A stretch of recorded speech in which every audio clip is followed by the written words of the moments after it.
More well, not impossible, pit seriously attempts today. So yeah, let's go ahead and get this thing going. Now, last time I was asked asked about whether I've actually done this whole thing before.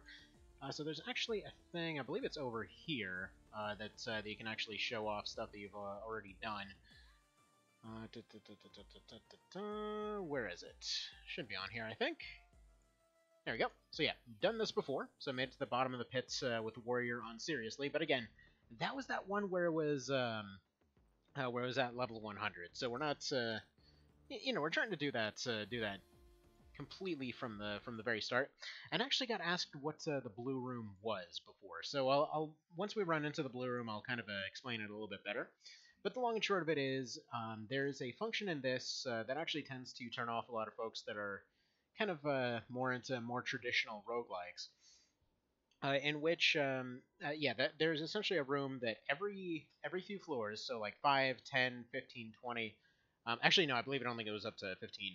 That might have been 20. That was on a different version. But basically, the way that it works is once you get to that floor, you can dump any experience that you haven't used to level up yet, and you can dump off any equipment and drops that you've gotten up to that point.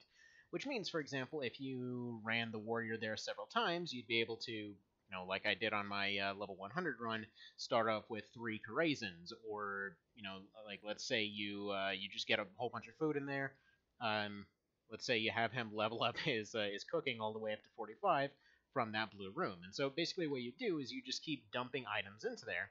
And as long as you have other characters, as long as you haven't already pulled out the experience that's in that little tub thing that's there, you can just kind of keep throwing items at that character and, basically get them up to a certain degree. Now, the actual usage of it is a little bit kind of fiddly, because the main limitation is once you get that experience dump, however much it is, you're essentially going to have screwed up growths for the rest of your run. So, for example, let's say you jump all the way to level 100 like I did, but the character's actual skills are where they would be for 5. They wouldn't be going all the way up there. They only get 5 skill ups. What this also creates, though, is that for any that you don't use, you can functionally just have a ton of leftover points that you just simply can't use until you level up. So every time you level up, you get something in every one of those skills. So you basically get a much more kind of jack of all trades character that is absolutely trash at, most of everything for most of the game. Because again, you're going to be leveling up slower because you're at a higher level, which means that you can never like completely max everything out unless you pull off very specific things. And with the Warrior, it's just to get him high enough to the point that he can power his way through it. Even then, it's oftentimes not enough. So that was that was kind of the deal there. That even despite the fact that he had an almost 80% dodge rate against pretty much everything, despite the fact that he had I think like 3,000 health or something like that, which is so much, it's so far beyond anything you'd ever possibly need. Even then, there were still several near-death attempts, or near-death experiences rather, including, I kid you not, like just running all the way to floor 40. So, for example, I think it was around 25 or so that I just went ahead and did the wormhole jump, which is where you would essentially take a bunch of wormhole traps. I believe I started him off with about 10 or so. Go ahead and shoot that rat because he stole my food, and that stuff's very limited. This first run, we didn't exactly start off with anything too amazing yet, so we'll see how this pans out exactly. But yeah, within what was that? Just within that run, just running to that floor, even with an invisibility belt, even with a bunch of other things, he still got down to like I think 50 health or something like that. It was pretty harsh. He very, very nearly died. Made it to the first room. Thankfully, there wasn't anything populating that first room. And then from there, it was another near-death experience, just trying to get through the 40th floor, just fighting through all the trash mobs. Because yeah, for anyone that's never played this, once you get to floor 40, it's essentially the only floor that's actually set in stone in terms of what its layout is going to be. And so what you get is a floor wherein, if you depending on how many keys you've collected throughout your run, you might have a very easy time, you might have a very hard time. Now, the simplest way I found to kind of make it consistent is to get a bunch of hinge spikes and things like that, which are one of the items you can craft. It's essentially certain types of bones that you combine with shotgun shells and that sort of thing, and you essentially use those to damage doors. So, by the way, build order that we're going to go for this is going to be primarily what I ended on last time.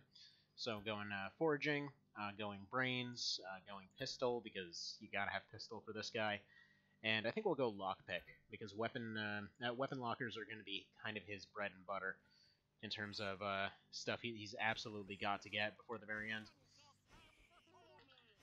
Because the weapons that he starts with are good against trash mobs and things like that, and against some medium enemies, but he can't actually even hurt the last boss right now. For the very end, you need a laser rifle, or you need a rifle of some description, something ideally long range, and something that you can essentially target from off screen.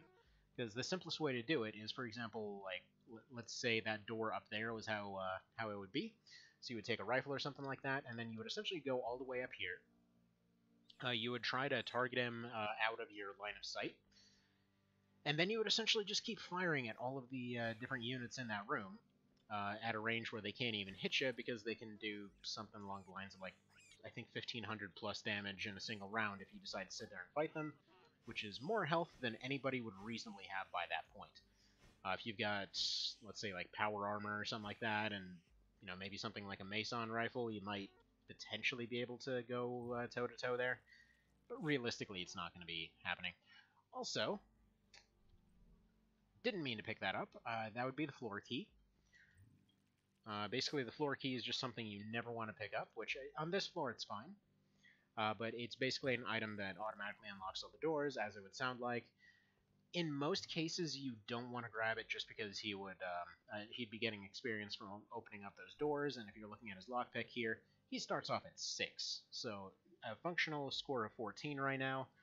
He can open up, he would have to get bonuses on about 33 doors, I think it was, in order to be able to actually have that not be something that you want to do. Oh, okay, that's absolutely fantastic. Okay, well, not grabbed, so we might as well just go for the flamethrower here. Unfortunately, no, that's not going to do it. Let's just go for this. I can't hit both of them. Krazen might have been a little bit better there. Alright, get rid of that, get rid of that. Try to go for some of those pistol skill ups, but didn't really get them. Let's go for brains here, let's go for lockpick, pistol, and foraging. And again, I was mentioning this last time, but as far as foraging is concerned, you really just always want to be getting that up. It's just one of those skills that's so universally useful that there's no reason not to go for it. Alright, do I have any antibiotics? Yes. Some basic antibiotics. We've got a snake coming this way. Go ahead and take this corner here, because I want to go for that weapon locker, and it seems like the snake might have possibly de-aggroed.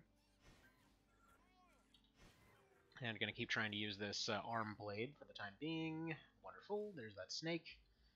The snake can occasionally have an AoE attack. Right, good. Minus the fear thing. Yeah, if you notice I'm a little bit slower on things today, well, still going on with that diet. Gotta say, day 3 now, definitely not feeling too hot. Like basically just protein shakes and vitamins, which, yeah, very good in terms of getting weight loss going and stuff like that, but god dang, does not make you feel good. Alright, we'll go ahead and go for this bear. These smaller floors, I'm gonna go ahead and fight things even if it's not terribly efficient, like right here. Like, fighting a disease bear is definitely not ideal, but there is a chance to get some free food out of this. Well, not necessarily free. Alright, didn't actually mean to do that. Meant to check this desk, because we can potentially get a free foraging up out of it. Oh, crap. No! Yeah, no, every part of this one is just not going to be happy. Unfortunately, it's just going to be one of those. And yeah, you will occasionally get these like centrally located rooms where stuff just swarms you endlessly. I might as well take on this disease blob while still diseased. Go ahead and take that level up before we die here. Starting to lose a bunch of stats. You know, as you kind of tend to do. Let's go ahead and pick up more lockpick here. Still getting pretty god-awful rolls here. Get some foraging.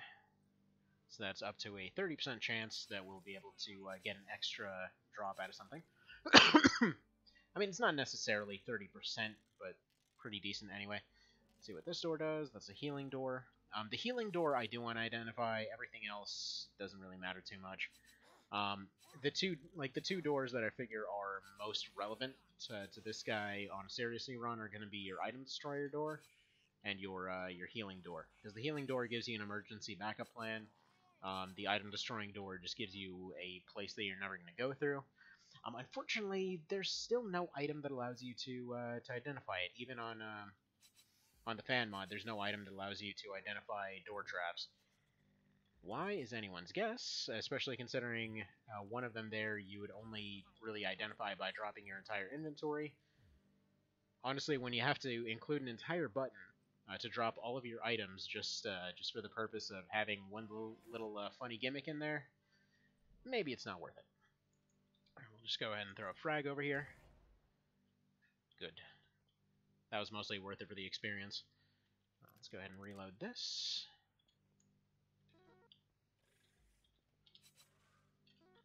Goody goody. Alright, we'll go ahead and take a quick nap here while we have a bed available. Just to sleep off that disease there. Get a little bit of health back. It's not very good as far as food efficiency goes. Especially when we're at half a food bar right now. And we've only made it down to floor 3. So not ideal as far as that's concerned, but we'll do a little bit better as time goes on. Down to 108 Magnum rounds here. I know they're technically called high cal rounds, but whatever. Alright, perfect actually.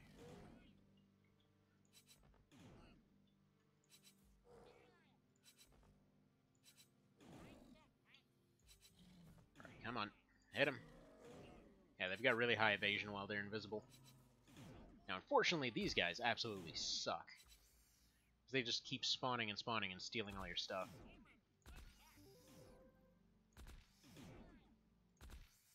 Alright. And there we go. So get one more lockpick up. Might be able to help out with this this weapon locker a little bit. Take that foraging, take that lockpick. And that'll be our entire level up. I don't get a pistol one that time. Even with that, we're still at 1%. That thing will probably just explode. Realistically, we probably need phase gloves or something like that to get into it. Alright. He hates all this complicated fiddling. Come on, give me my free food. Nope. Yeah, those ones are actually worth taking the 1% on. The other one's not so much. Yeah, figured that one might be. It was slightly going into the wall. That should have been a given. All right, Neutronium could be useful if we find a hand cannon. Given that this run's probably screwed already, I'm gonna go for this one, just hoping for a random crit success. Because even if you have 1%, you still have, I believe it's like a 10% chance or something like that for a crit success. I'm not really sure what your odds are. Sometimes through foraging, you might just be able to get a free thing out of it. Anyway, let's see here. Seems like that should be ideal.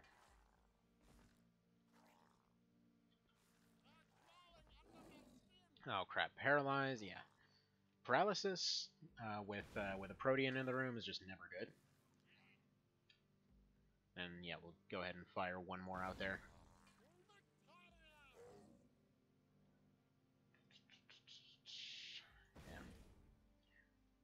Yeah. This run is definitely not going to be the one. Sometimes you just get really bad landings like this. And in this case, basically what happened is we walked into a room that had an enemy that can paralyze, several that can do status effects, as well as one guy that can just pierce armor. So, pretty much about as bad as that can go. At least for this early in the game. Alright, got a free SOT switch. That's at least some progress, potentially.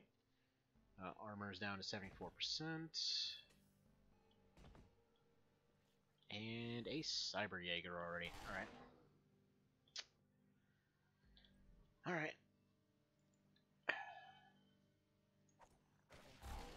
Just worth doing it that way. We're just going to burn through resources. If I find something really good drop-wise, then we can continue on, but realistically, this run is probably done for.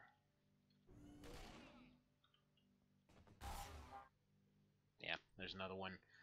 Have to burn through all the rest of the med patches just to even have a chance here.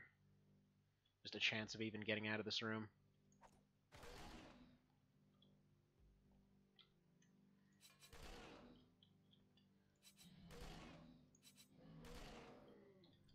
And yeah, out of med patches. If this kills, good.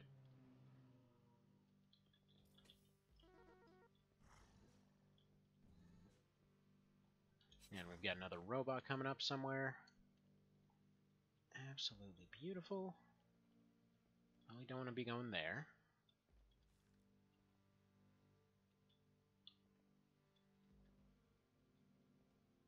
Alright. Security room's clear. Come on, give me some good. Micro furnace, not really something he can make use of. Come on, little rusty locker. Yeah, those rusty lockers right there are one of the few chances that he's going to be able to get some decent equipment. As far as those you may have noticed the foraging check there. Basically, that would have been empty, but then foraging allowed it to contain 75 rifle rounds instead.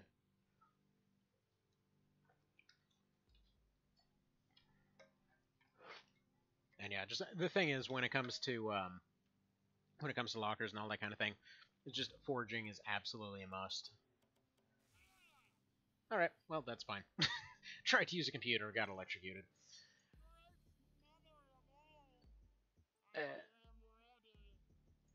All right, well apparently he is ready for something or other. So let's go ahead and get a new one going here. Hopefully with a bit more promising of a start. Realistically, I probably should go make myself some coffee. Would definitely do for some right now. Okay. So same old, same old. We're going to go ahead and drag some of these over here. Oh, actually, before I forget, another thing that came up that somebody was asking about. Yes, the disable balance affecting mods. I don't really know what this means exactly, but anything that is presumably affecting the actual balance of the game, not anything else, is there. So presumably that's some of the new items that they had added that, fit in with the lore of the game and or were partially implemented and they just never finished in one of the DLCs or something. That's all in there. Or that would normally be in the quality of life mod. That disables any of that kind of stuff. In case anyone's wondering. But yeah, this is going to be an afternoon stream, so wouldn't expect too many folks to show up.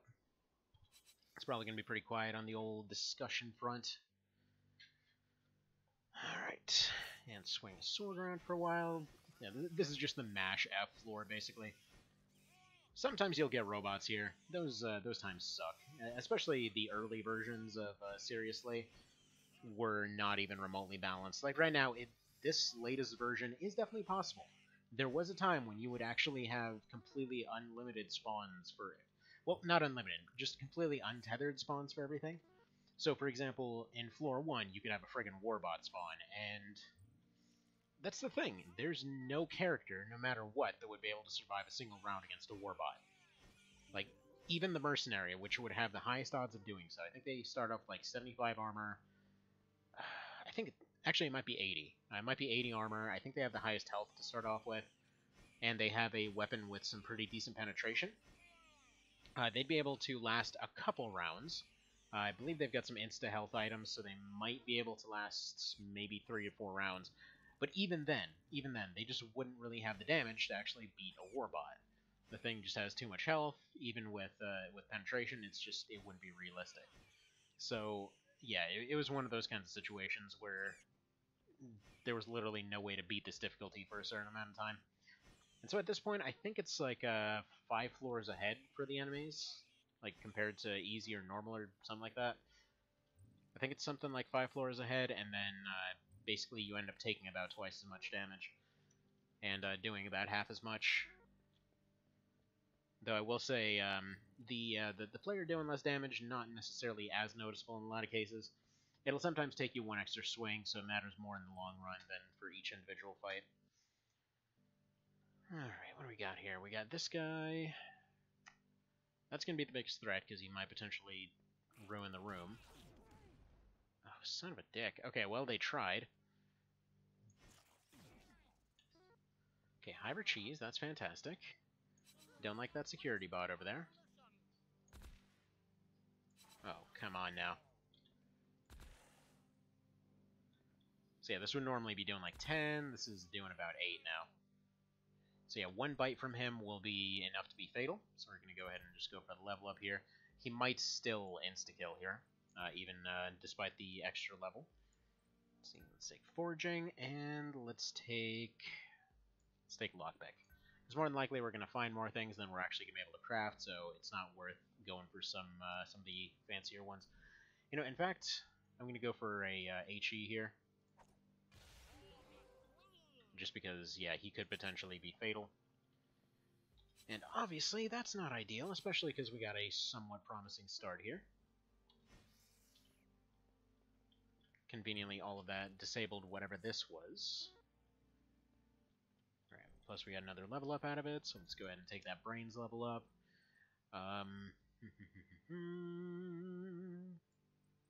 Yeah, foraging. We still somehow managed to get a foraging up there.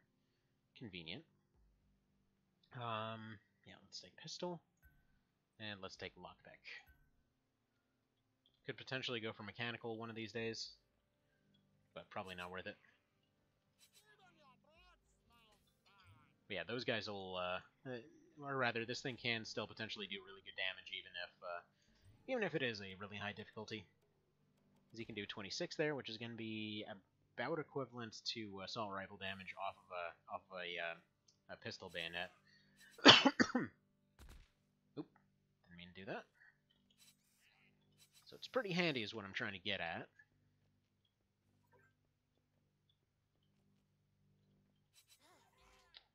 These guys are generally a pretty unfortunate problem. Thankfully, by the time you get to level 2, generally Rapari is able to take rifle fire pretty reasonably. Again, it's one of the few advantages he's got. At level 1, one of those will insta-kill him. Got the disease. Okay, take out that thing, take out that thing. There's another one of those guys meandering around somewhere. It sounds like there's a bear someplace. Alright, very close to a level up, though. Perfect. Go ahead and take that level before Rifle Dude takes us out. Take that foraging. Good. Still discounted. Take another lockpick here. Beautiful. He'll never be good at lockpicking, but he can at least be average, I hope. Yeah, those guys suck, because they'll actually heal themselves every time they attack. These can potentially lock you down, especially their upgraded variants. You can only really attack them in melee. And yeah, you can potentially get locked down by those guys, because they can just keep mind punching over and over. When the player uses TK Fist, they've got a cooldown, and unfortunately the AI does not. So, such is life there. Okay, 33% check on that, 49% check on this. Definitely going for this. Come on, give me some good. Get some cooked meat going. Thank you for not failing it. Usually that first cooked meat type situation, you'll usually know your run is screwed once you fail that 99%. Because one of the few things that even he can't really mess up. Oh boy. Disease is going crazy right now. Go ahead and take some of these ice gems here, as well as all the antibiotics. Slow is going to take a while to wear off. Right. Set off an alarm, or not. At least we didn't set off an alarm, I guess. Go for that mechanical check. Beautiful. So, Kiot Pistol is gonna be a weird one. So he's got negative 35% accuracy on this. No need to really explain that that's absolute garbage, but he does have an energy weapon. So, yeah, even with his accuracy being god-awful, you know, he's got something. He's got something. It's got terrible durability. Like, just for the sake of comparison, I say terrible durability. This is about average as far as pistols go. That's why the Krazen is pretty dang durable. It's more than twice. It's got more than twice the lasting power of almost anything else. It's just, yeah, Rapari himself typically breaks long before his equipment does. Okay, we got one room left to explore. It's probably not worth going out of the way here. But for these early floors, the distance is relatively short. The rewards are usually pretty decent, so it's probably worth going for. Later on, like basically past floor 20, we can't really rely on scavenging anything. More than likely, we have to skip all the way to 40 at that point, and just kind of have to hope to have enough resources to be able to pull that off. Right, there we go. Potentially getting some poison out of this, though. Let go of my mind. Wow. So yeah, psychic spiders have been annoying. These guys can also paralyze you. So you might just kind of land on a floor, and they're like, oh, yep, instant paralysis. What a shame.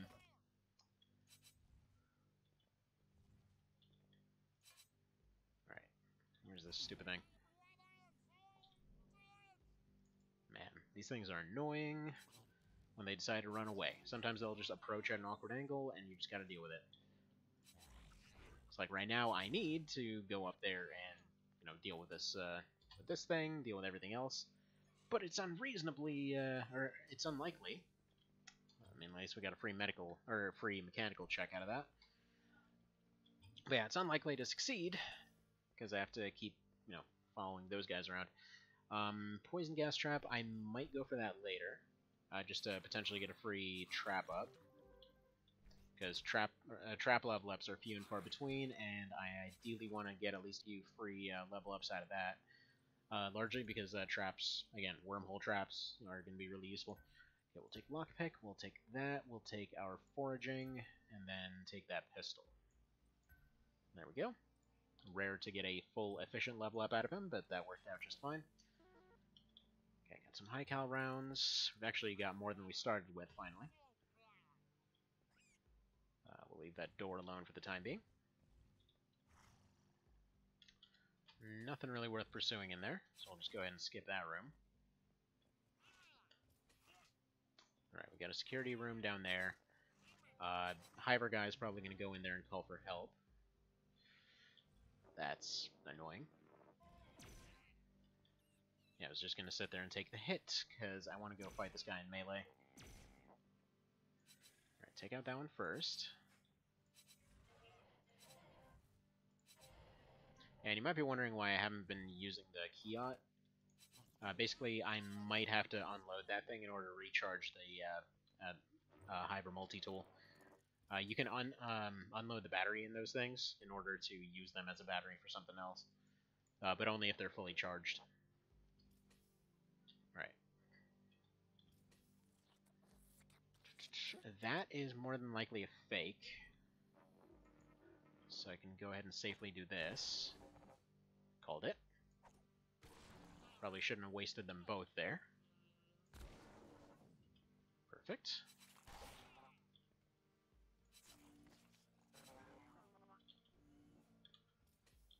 Yeah, these guys suck at melee, so that worked out pretty well. Okay, got a brain part out of that. That will allow for potentially making a helmet down the road. All right, cannon parts. Oh, for God's sake! How about no? Take one of these just in case. Okay, we might get some good armor. Come on. Oh, is everything in this room an adaptoid? Just get those rooms sometimes. As we almost die, yet again. And they all come in with somewhat randomized health. This might blow up. No, just jammed. Come on, make this worth it. Good. That's an alpha key. So that is one of those keys that can potentially make that last floor a lot easier. It's kind of a crapshoot as far as all that goes, though. Because basically, the last floor, like I said, is just kind of like a winding series of hallways filled with rooms filled with every single mob in the game. And unfortunately, this also means that there's some rooms that are just kind of filled to the brim with stuff that you really don't want to be fighting ever. Including entire rooms that are better off just made to fight each other. Oops. Okay, well, I'm not sure how we can get out of this exactly, unless this heals a little bit. I think that's something else that heals that I'm thinking of. Can't see the robot.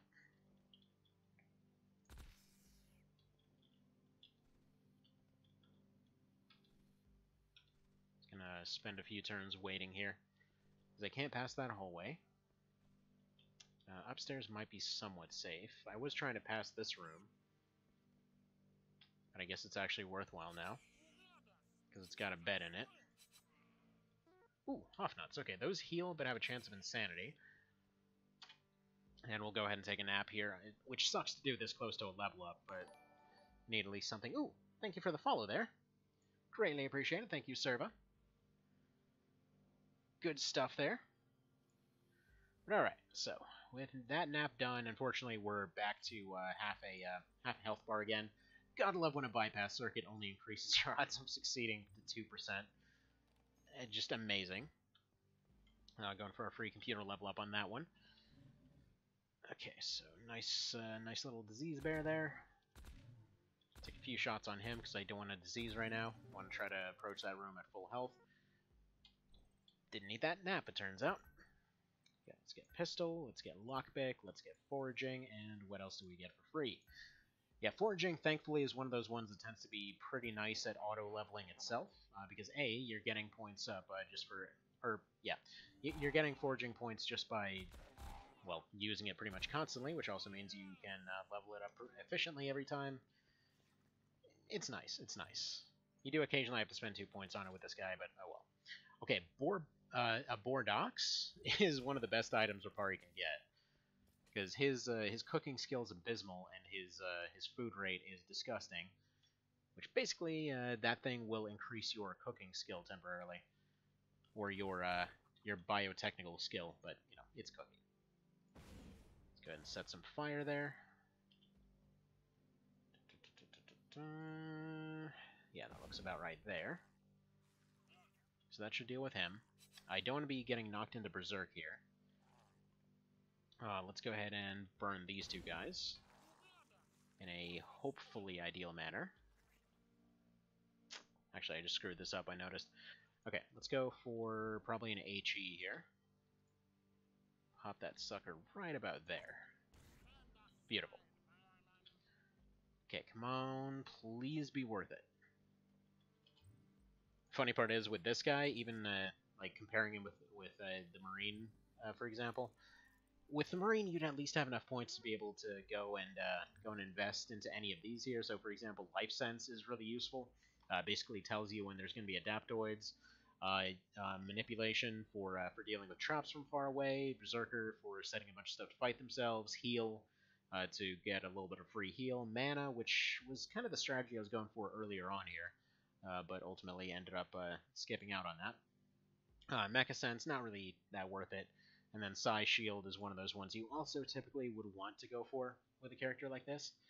Funny part is, even that level 100 run still didn't wind up being viable. Like, with maxed out power, his Psy regeneration was still so bad that it just didn't work. Alright, so... yeah, we can only make one. 70% chance of success. This one runs medical instead of... whatever. Worth a try, worth a try. Anti-Venom would have definitely been handy to have if we were into another snake. Because again, his power is all in melee, which means he's got to take hits.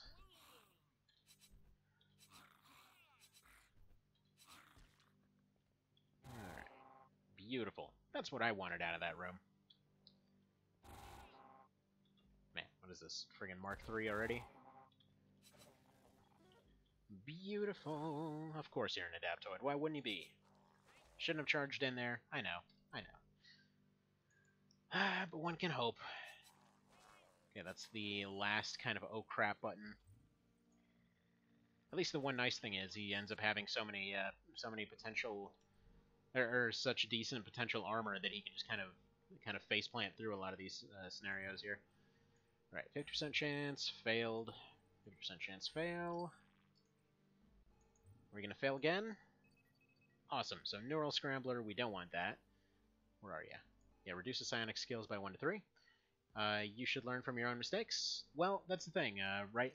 Basically, what I'm doing with this guy is typically what I've found to be the most effective as far as actually getting him through this. Because for the early floors, he basically has to blitz through it, ideally finding some traps that he can actually disable. I'm gonna go ahead and take a willing chance of failure there, just so you can get some traps up. Teleport traps you typically want to do once the floor is cleared. But yeah, it's not that I don't know what I'm doing with this game. Like, I know the general metas and all that kind of thing, but when it comes to this guy, his time in general is pretty short. He can't usually sit there and have a chance to rest. Like, beds are his only chance to really recover health outside of, level ups for the most part. And even then, it's arguably not even viable, because you're typically sacrificing about like 150 food, give or take, because he just starves like crazy. It's just what he does best. But yeah, so ultimately, it's just kind of about face planting through as much as possible. I was really hoping there wouldn't be as many adaptoids in those places, but such is life. This room's gonna suck. Let's just go ahead and go down here.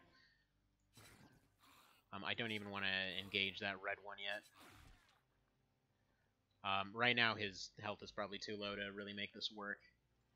Let's go for an HE here. Try to take out both these guys. Sucks, but a frag should be able to finish the job here. Let's see, that should be about right there. Beautiful. Get all my stuff back. Yeah, early on you kind of have to rely on his very limited resources to actually make it by with any degree of success. Alright, repair bay, not really worth it. There's going to be... It's probably worth going back for a bed right now. Just because a bunch of stuff is currently aggroed here, and I'd rather be out of that situation. So let's go back for the bed. Yeah, so again, Mr. Lan, I don't know how familiar you are with this character specifically. Because he does tend to play a lot more, I guess, dumbly than most of the rest of them. It tends to be, like, he can't use psionics at all. His skill checks are all absolutely awful. The only thing he has is really durable equipment and a really good pistol. Everything else is pretty much trash. Hi there, Mr. Vale. Just saying hello before you go into editing. Got Ashen Wheel to release day, so spent all warning doing social media stuff. Well, very nice! Feel free to post a link on that kind of dealy. Hopefully everything's going all nice and well with the sales there. You rich yet? Alright, also, before I forget, let's go ahead and reload the flamer a little bit. Yes, I know about the ammo thing. But I'm hearing blobs, and right now I'd prefer to have a ample amount of shots. Alright, so floor 7. Not really where we'd want to be by floor 7. Definitely nowhere near rich yet. Well, dang! Why aren't you rich yet? You did the author thing. That means you basically got infinite money forever now, right? If most popular opinions are to be believed. Needs a Creature Fantasy in their Reading Diet Book 2 release day. It's pretty good! You should go read it. Let's see, about to die here, I'm pretty certain. Yeah, there we go. Took that nice grenade to the face. Such is life, such is life. Let's go ahead and start a new run, then. Like, if we get to about floor 15, we should be kind of on course for the rest of it. It's just the start that's a little bit RNG heavy. But even then, there's still ways to try and avoid it. Alright. So first things first, do we get the ice gem? Not the ice gem, but we get some free experience. Or not, we get armor damage and potentially death. Okay, beautiful.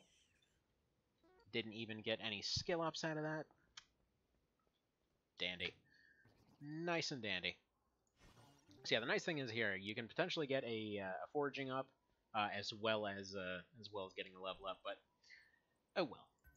we'll still go for the foraging level here.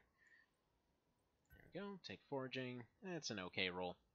Funny part is, earlier today I was thinking, kind of trying to route through Silent Storm Sentinels to try and do a Ironman Impossible of that. Ah, that time it gives me an efficient level. I say how it's gonna be. But yeah, I forgot how completely down to exact numbers Impossible is on that game. Like, I kid you not, the actual intro was functionally impossible as far as actually winning in a direct fight. Because you start off with your main character and one guy with an axe, and it's just this bizarre situation where even if you ambush the guy that you need to capture out of that first mission, even if you ambush him and shoot him like 4 times in the back of the head, it's still not enough. So he just basically turns around and wrecks your day immediately. So you basically have to lure him over to an explosive barrel and just blow that up in order to even be able to injure him. It's surprisingly brutal, but absolutely love that game. So I might do that at some point. It's definitely possible on Impossible. I don't know about Ironman, but I guess we'll find out. Suppose we'll see.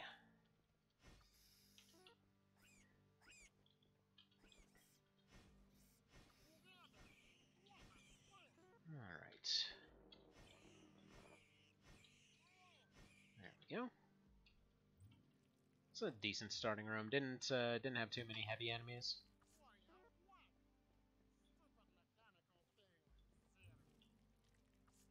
Alright, come on, give me a cooker. Yeah, portable cooker on him is probably one of the best things you can get. Like, the absolute kind of dream startup from the first floor would be to get a portable cooker, to get a boar box, and to get a what's it? To get a crowbar, which I have done before. I've gotten all 3 on that first floor, and it was amazing. That run got really far. I think I got to like 31, I want to say, something like that. But then ultimately just randomly died, as you do. Like, I think it was something like I walked around the corner and ran into a warbot. But, you know, it's kind of how it goes, I guess. Okay, go for pistol. Go for foraging. Yeah, these inefficient level ups have to be pissing some folks off. I apologize. It's kind of how this guy has to be played. His resources are beyond limited. Let's put it that way. It's just efficiency is not the name of the game with him. Just because you kind of need those very small level ups to even get what little stuff you can get with him.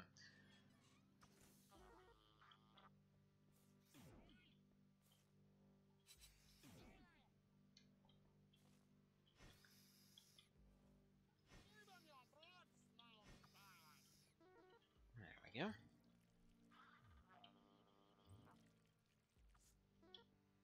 Alright, electronic toolkit's not bad. Would have been good to get that Keyot pistol. Or to keep that Keyot pistol, but it's not the best thing you could have gotten. Like, honestly, getting something like a penetration upgrade for the Krazen is ideal. Like I said, if you get 1 or 2 of those, like, 1 is it might penetrate when it comes to the last boss. 2 is just you can actually beat the last boss with a Krazen.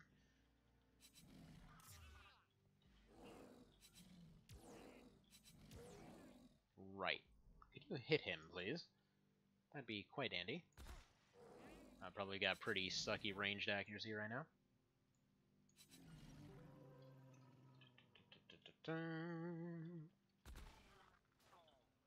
Goody, goody, goody. Don't get berserked. Yeah, that room's not even worth going into anymore because this unfortunate bastard just killed everything in there. Let's take that one. Take this. Take good old foraging, the best skill that there is in this game. Let's take 1 in mechanical, and then let's take that lockpick. Alright, more bread. Another piece of the potential hero sock switch.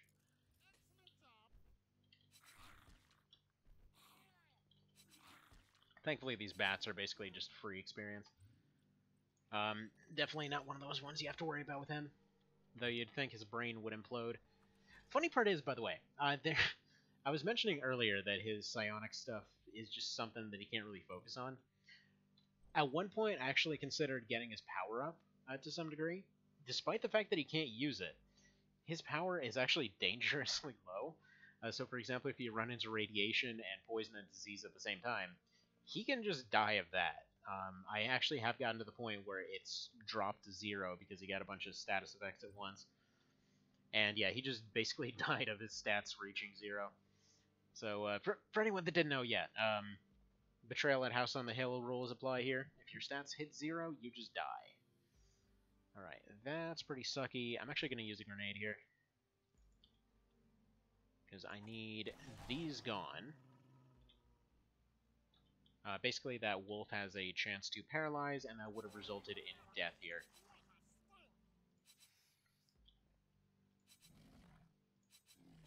I mean, by himself, it's fine. There we go. See, like that right there. That, with a security bot repeatedly firing at us, would have just been death. And especially now that we know that these guys were right around the corner. Holy crap, almost died. If that damage had rolled any different, would be dead already. There we go. Come on, ammo crate, don't blow up, please. Okay, beautiful. Alright, whatever. You dick. Okay, now I have to engage him. I was hoping to avoid that.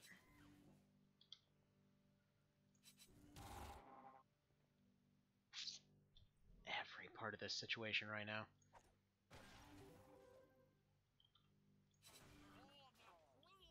So he got away with that item. Or did he actually? They have to reach an adjacent room in order to actually delete the item they're carrying. Yes, it's diseased meat, but that still could potentially be useful. Alright. Take those brains up. Take the lockpick. Take foraging. Take pistol. What does that leave us with? Just melee. Melee is almost worth considering raising up just so it gets past 60. Or just gets up to 60. I know I could have used that for another level later.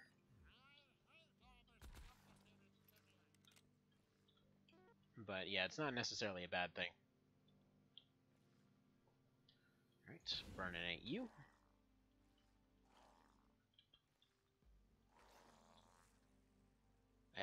Right, didn't mean to take a step there.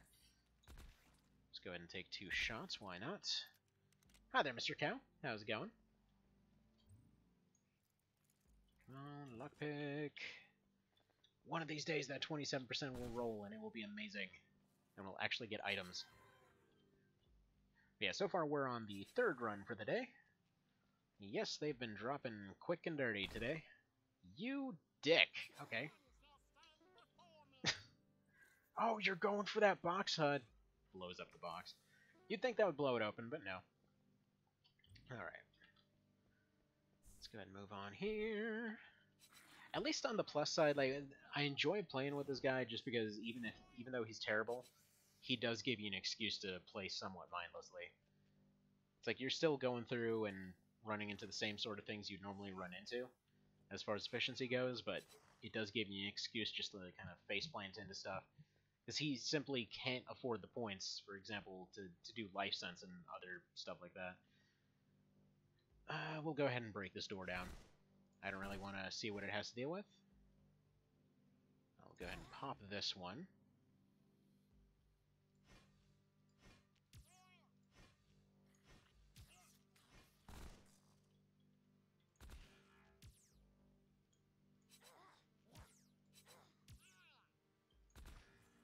Perfect.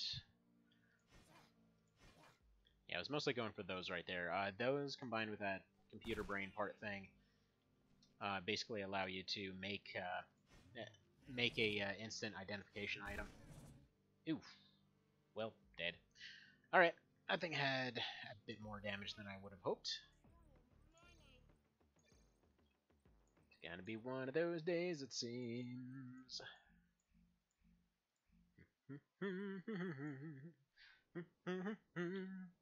That's kind of what's to be expected when your character is friggin' 10 in most of their useful skills. how this guy ever managed to even survive on a even peaceful basis is anyone's guess. Because, like, according to the story there, I mean, he basically survived a war, and then just kind of made friends with folks here, and then, like, well, I guess technically he lost that war. His entire group got vaporized. So he's kind of the last of his kind, as it were. Although then again, why does he say for the queen all the time? This queen's super dead. The queen's ghost, maybe? Alright, come on, high cal rounds. Alright, energy cells are good too, actually. And a free foraging up out of that. Let's keep on using the re here for efficiency. As you've seen, this thing drops off pretty quick.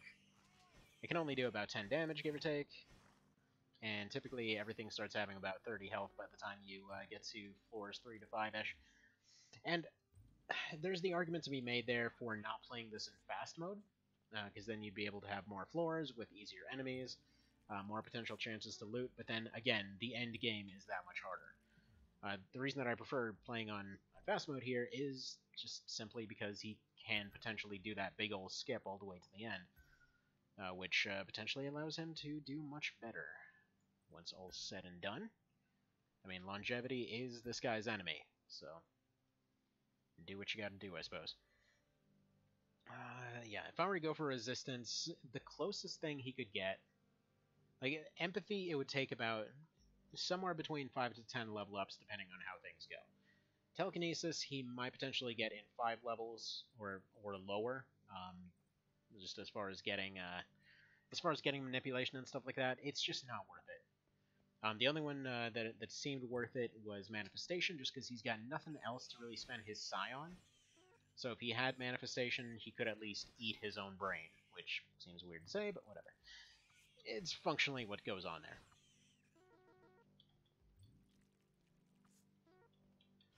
Alright, back to editing. Alright, well, good luck with the editing. Hopefully all's been going well there. Hope you're feeling alright today. I don't know when exactly, the thingamajig was starting, but hope you're doing alright. Oh, you know what? Actually, forgot. There's another thing that the quality of life mod adds. Or no, it doesn't. Actually, it's just the fan mod that does that. In the fan mod, these actually block line of sight, but it's not the case here. I guess folks actually considered that was a bit of an issue for some reason. I swear, the kinds of things people consider issues blow my mind sometimes. Alright, more ice bats.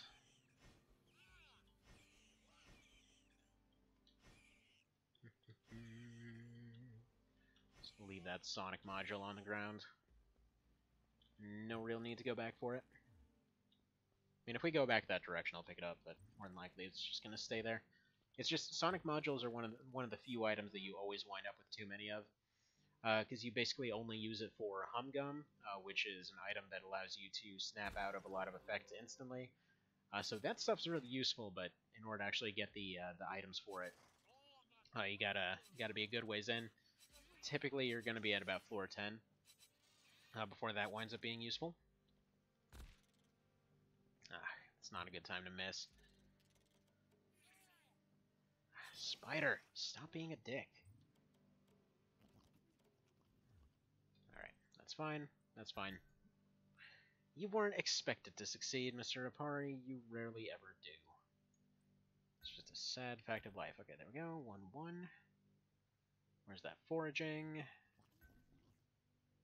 Alright, and then we're just going to leave the rest for now. That one extra point. Boy, that luxury, though. Oh, wow, he actually resisted fear. His odds of resisting that are, like, I think 10% or something like that.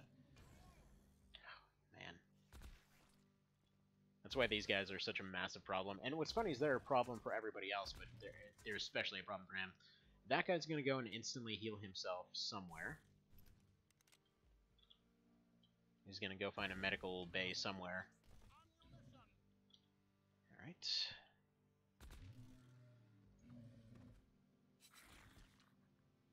Okay, couldn't tell you what just happened there. Right. Could we please not have paralysis right now? Okay. Blade on you.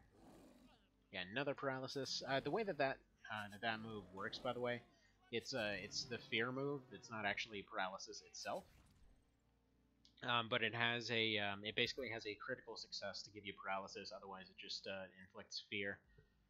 And unfortunately, fear is just as bad, if not worse, than paralysis, because you get your movement up and you get a chance to move faster, but then you're just stuck running away. You can't actually interact with anything. You can't really do anything. You're just running. And then I guess we'll take Lockpick. Man, these awful level ups though.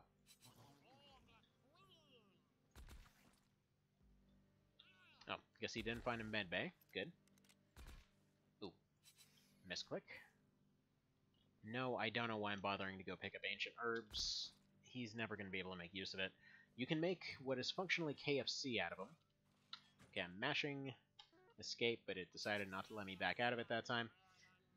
But yeah, you can make something that's functionally KFC, and then you can make a really good recovery item, but unfortunately his biotech is always going to be way too low to pull that off. And I guess you can make Infinifood too. Yeah, 44% odds. Those are three things I'm never going to have a use for, so I might as well try it. Oh wow, actually worked. So we just made a Twinkie. Sure. Whoever came up with the name of Twinkies, I swear. Alright. Some kind of... Well, it's more like a meat Twinkie, which somehow sounds even more suspicious. Alright. I mean, so far alright. This is decent, I'd say. Terrible level ups, but potentially decent odds of success. Compared to normal anyway, and especially compared to last time. Stuff got really harsh really fast last time.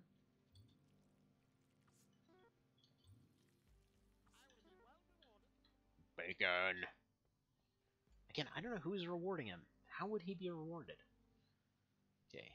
Super sterilized, full course meals that are guaranteed to be edible for 1,000 years. But I would say that probably comes with a caveat. I mean, we just made it out of a kitchen in a ruin. It probably won't be lasting that long. Let's go take that star bacon. Go ahead and take this tainted meat. Yes, there's a chance of getting sick, but his odds of actually getting through that sickness are surprisingly decent. Like, once he gets sick, his odds of reducing sickness are lowered, but I believe for the purposes of actually resisting it in the first place, he is functionally better than most of the rest, because he's got really high might. Right, are you dead yet? What's your deal? Yeah, no, he should take 2 attacks still. Currently grabbed, so not going to be really getting out of it. There we go. More disease extract. More useful than it sounds, because you can use it to make bombs that essentially just berserk stuff. Well, grenades that berserk stuff. We got the means to make a safe sandwich. Probably should go ahead and pop some antibiotics here.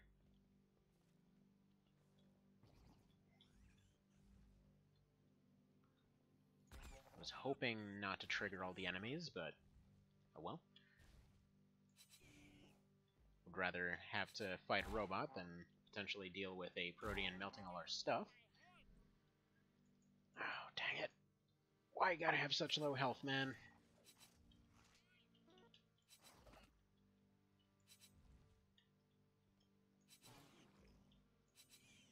These guys with their invisibility are quite annoying.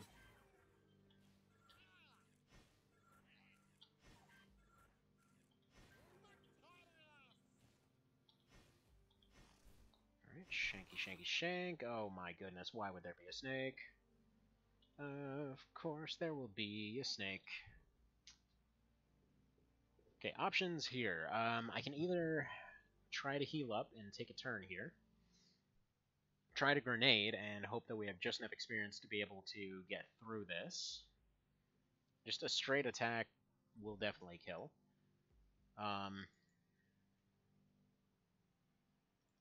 Because yeah, frag wouldn't kill outright. It would knock everything in the room out, possibly. Okay, no, 85. That's not going to be enough. He's definitely got 85 health. That'll probably try to steal something. Damage-wise, we're probably looking about 50 to 60, so that enough will be alone. I'd need the grenade to knock everything else out, but would have to take friendly fire in order to have that happen. Yeah, realistically, healing is the option here. Yeah, we'll just go ahead and go for the full. Which sucks, but oh well. Alright, got grabbed. Still can use the HE here. Excellent.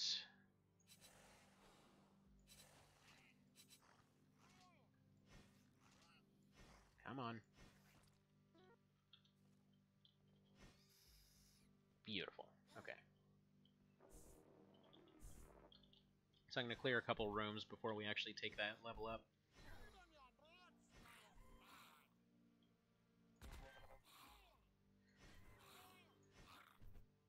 And just in case you're wondering why exactly I always take a shot off at those little green robots, thing is, they can potentially steal all, well, any of your items, which includes your pistol. So, yeah, considering it's my main method of actually dealing with them, if it runs away and manages to break the thing, the run is basically unrecoverable at that point.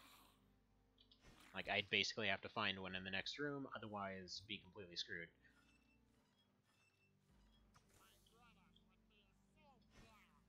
Yeah, I'm sure they would be proud, except they're a tad more dead than you'd really like. There we go.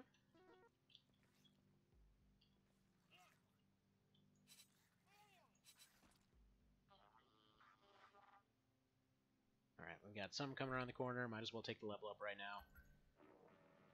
I can't help but notice that turning off those quote-unquote balance-affecting mods turned off a little warning for when you're about to double level. I guess folks figured that was somehow going to ruin the balance of the game, but whatever. Whatever they say. Yeah, take lockpick, and that's everything. Alright, we'll go ahead and lock this, reload.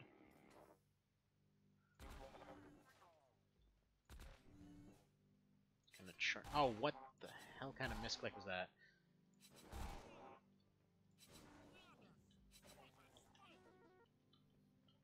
Every part of that was awful. Every part of that was awful. Okay. Poison gas trap. Not really going to help us out very much. Disease is starting to get ridiculous, so we'll go ahead and take one of these. Alright, what are we looking at room-wise? It's kind of okay, I guess.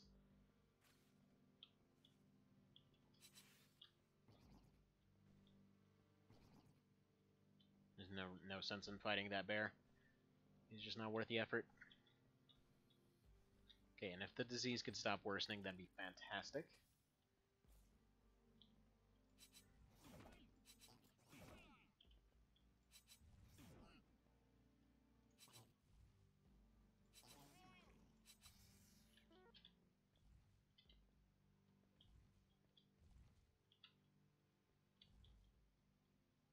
Alright, so there he is. I can't move, so I know that he's going to be there for sure. Leave that bear alone, look for any other items here. Not really sure why this room has so much security. Man, this food though. I'd like to have some of it. This protein shake diet is really not doing wonders for feeling too great. It's for absolutely certain. Alright. We're probably dead as soon as we go down this. Still potentially survivable. I can't tell what this is exactly. Alright, that can die instantly. We got Spider and we got a Mind Wolf coming in. So we'll let them de-aggro for a sec. Give it like 3 turns. Right, that went about as badly as it could have.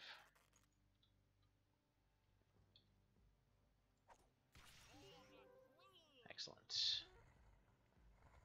You know, in this case, I'm actually going to go ahead and take that particular item. Take the door key.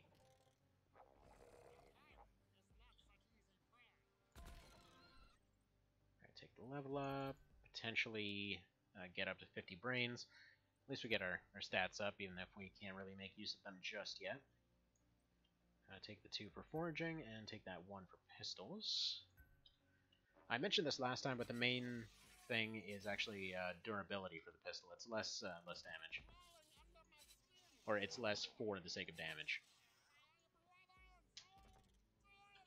Dang it. This is when you need hum gum.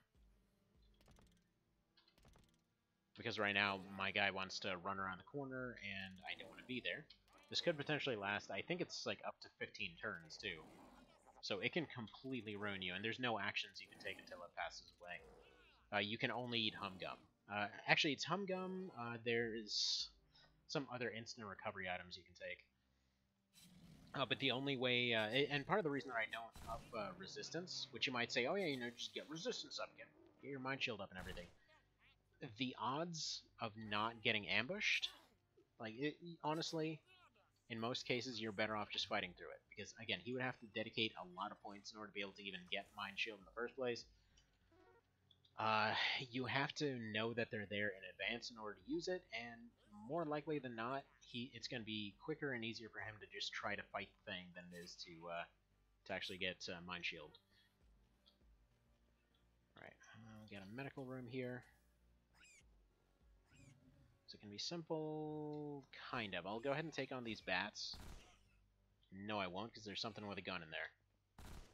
Alright, whatever. Let's just leave it. Or wait, no, that's over here.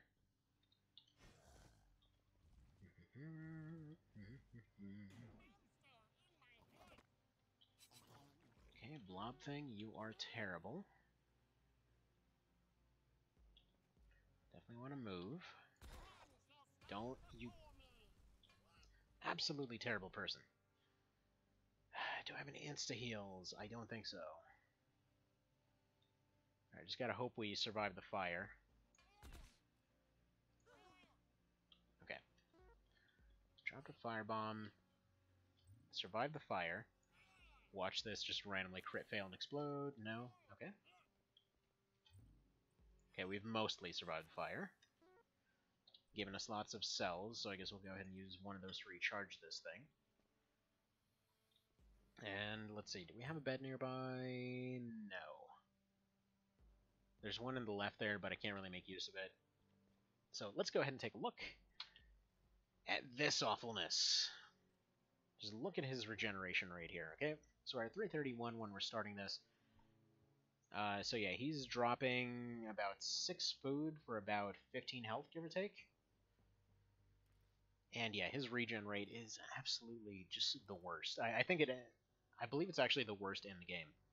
And unless you get all the way to your top regen rate, which by that point you're about done resting anyway, you're just not really going to get anything out of it. Got slightly more health, it's enough to survive one attack. Right. And that's a slowdown trap.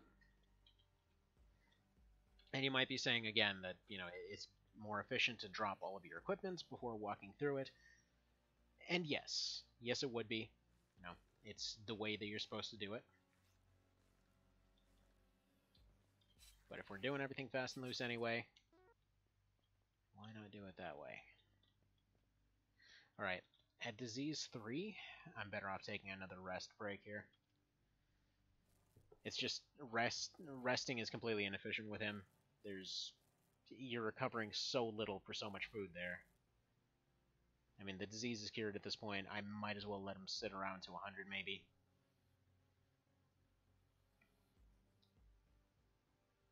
We'll see. We'll see what we end up doing. Where did I put my water bottle? Hi there, Mr. Evan. Fast and loose, giggity. Exactly.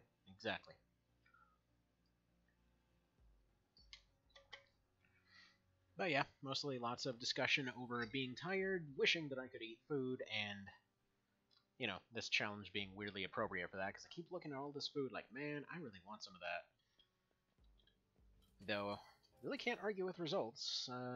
So far, haven't really gotten any weaker, and managed to lose like 7 pounds in a couple days. Which is pretty unhealthily fast, but whatever, once we ease into it, it'll be a little bit easier. Alright, come on, don't die to this bear. I said don't die to the bear. Okay. There's a bed. We can actually get some rest. We're pretty far away from another level up here, so I might as well take it. We got the full visibility bug.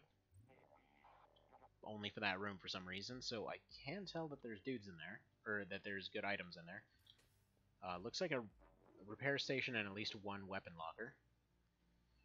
So yeah, there we go. 10 times faster healing through sleeping to start off with.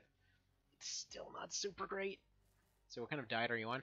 It's basically protein shakes and vitamins only. It's apparently supposed to be like the kind of diet people go on when they're about to have bariatric surgery kind of thing. I'm not actually getting that. I don't need it. But it was one of those things where basically we were looking at it, and it seemed like the kind of thing that could potentially be helpful in this case, as kind of like a startup to a diet that we were doing later. So we're kind of phasing things in terms of like doing a liquid diet at first, so that's just protein shakes and vitamins. Then transitioning to a mix of like 3 protein shakes and 2 small meals a day, and then just going to just small meals, and then going back to normal and everything else, and combining this with workouts and everything else in the meantime. But yeah, so here's the lovely fear effect once again. I hope when they make Pit 2 they remove that, because there's just nothing that feels worse than just sitting there twiddling your thumbs. And I think I actually have to sacrifice the bed here in order to be able to even survive this. Now, this is a situation where manipulation would be very useful, because I could telekinetically close the door and still have the opportunity to do something else here. But for the time being, it's not going to happen. Alright, I gotta just go close range with this guy unless I have anything that heals. Yeah, I've got nothing that heals here. So what I need is actually, let's see how much. Yeah, an HE would potentially kill here. Beautiful. It rolled low damage. It's like 40 to 80 damage. It somehow managed to roll a 30. Awesome. So your travel buddy does instruments and fasting, so he only eats from 5 to 10 p.m. Otherwise, he drinks black coffee or tea. Yeah, I have to say, we've been we've been in this thing now where, like, my wife was the one that had started it, and has we're basically just sitting there trying to push each other to stick with this sucky nonsense. But we were planning to do this thing like every 5 weeks or so. Gotta say, getting used to the overall fatigue and stuff like that, but definitely doesn't do wonders for your focus at first. It's only 3 days in, and oh wow, man, this place has all the ice gems. Holy hell! And I don't think we're gonna get any of the rolls here. I'm kind of tempted to switch over to Silent Storm for the time being, because this game does not seem to like me today. But yeah, how's his diet go? Or rather, how's he feeling through all that?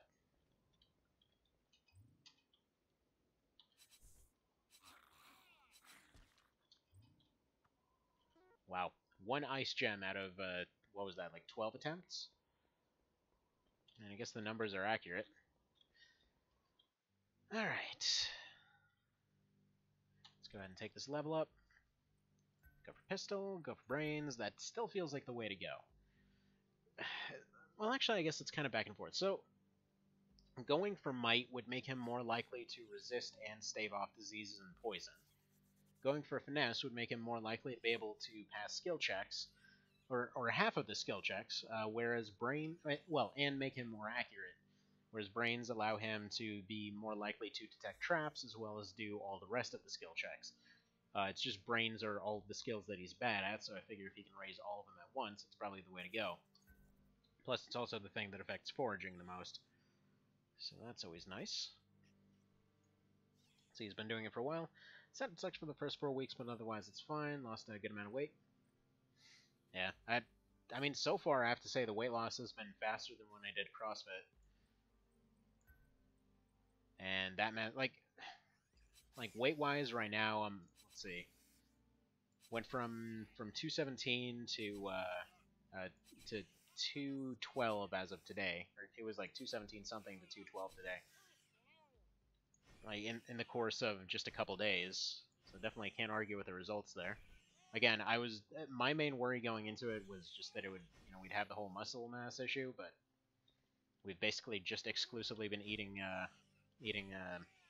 protein shakes and stuff like that.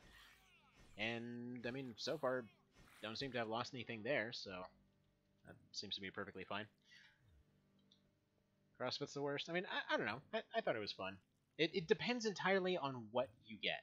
Like, every single CrossFit place I've been to has been entirely different. Like, okay, the very first one that I ever saw was one that was recommended by this nice chiropractor over in New Mexico. It was a super chill place, just like little mom and pop kind of place. It was like parents that were running it all, and good workouts. Had something different every day. Very positive atmosphere and stuff like that. Then went to one in LA and immediately left because that was just like basically utterly Jack Dude Bro territory. Just like sitting there, technically doing a lot of the same exercises, but being really douchey about it. Like, just immediately the moment you went through there, you got that whole sense of like, oh man, what are you doing here? You're not built like The Rock already. How dare you? Kind of situation. Then found another one that it was all right over there. In that case, it was more the case that this was still when I was working under my mother there, who had insisted on going to those things, and let's just say felt like arguing over every single friggin' technique and everything else. So coaches tend to be pissed off, and it just wasn't pleasant for anybody at that point.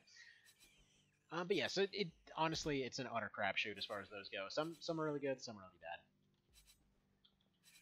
Yeah, I think what we're gonna do, I'm gonna give this one more run, and then I'm gonna switch over to Silent Storm for a bit. Oh, there we go. There's my favorite line, I think, of this game. There, Rapari's earned his cheese today. Oh, we got the not the crossbow. We got the crowbar. Okay, so that's one of 3 of the best items that you can get here. So for the foraging piles, like I said, portable cooker, very useful for getting a bunch of cooking skills up. Crowbar is going to be just free mechanical checks for the entire game. Not to mention it's a good melee weapon. Not to mention it's really durable.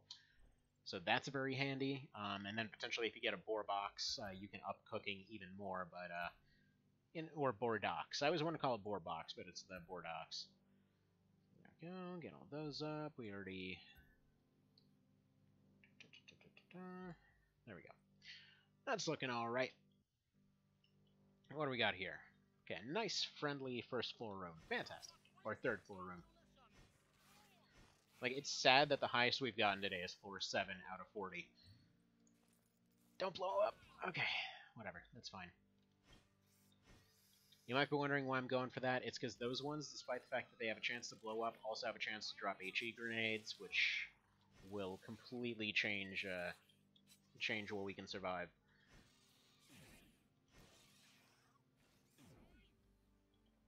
Alright, let's just burninate this entire hallway, I think. Beautiful.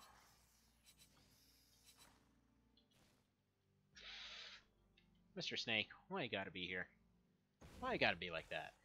Why do you have to do that whole existing thing? Friggin' entropic worms, man. The funny part is, okay, so when I was doing...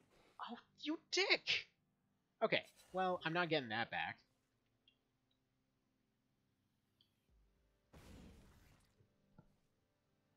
Alright, every part of that situation. First of all, he got a really high poison roll, which basically inflicted slow, dim, and dark, so I can't see that guy to target him. He stole a memory optimizer, which would have been very, very handy for this run. I don't have anything to counteract the poison. Yeah, memory optimizer just basically doubles your experience for 1 floor. But yeah, just kind of sucky luck in general. Alright, there we go. Got that one. Let's take the lockpick and let's take pistol. Where is pistol? There is pistol. Okay. So yeah, unless the rat suddenly got stuck and decided he didn't want to eat that memory optimizer, But yeah, it's almost certainly gone. Those things are a pretty rare drop. I can't really even see where he went. Did he go here? Yeah, that little whoop sound that you just heard, that was him eating it. So you have a few turns. Again, it's just until they get to another room, at which point they will just eat whatever item they stole. Dick. So apparently he ran out of that room and ran down the hallway.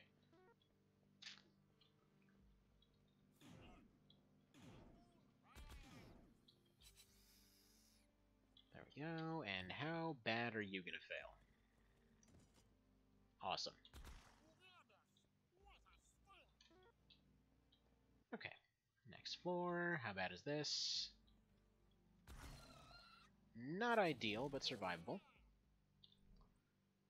We can probably just go ahead and flamethrower in this direction here. Actually, no, we're going to go for a small grenade. Let's say... Yeah, man, that's still going to ruin it. Alright, go for that. Let's see if they realign in a better manner. Perfect. Now we can go for a frag. That'll go right there. It'll go around the corner, take pistol to this thing. Just barely survive. Alright, there's a turret. Very likely the moment I get into range of a doorway, we're gonna have issues.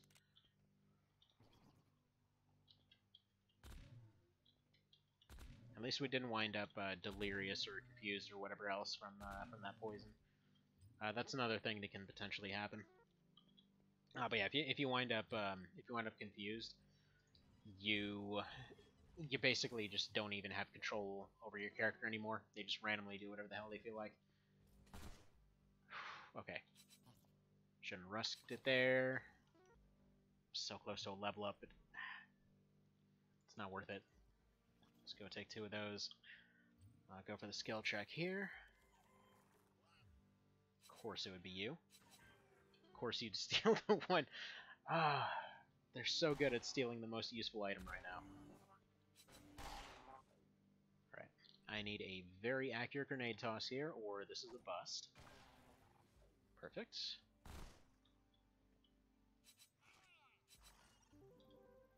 Now then, this is one of those situations that you gotta love the crowbar for. Because you can essentially close the door, and then just repeatedly beat this thing with a crowbar. It's not super efficient time-wise, but it does extra damage versus props. For some reason, this door is weirdly tough. Doors actually have different armor and stuff like that, so I'm just going to go ahead and try to crazen down the door. Yeah, it's weird. Usually, it's actually got high enough armor that it's not even getting through. That's unusual. Quite unusual. Okay, we'll take that mechanical, and then give me my forging. And I guess that'll be about that. How one misses a door, I'm not certain. There we go. At least one of those got that bonus damage. Alright, that might explode. That's fake.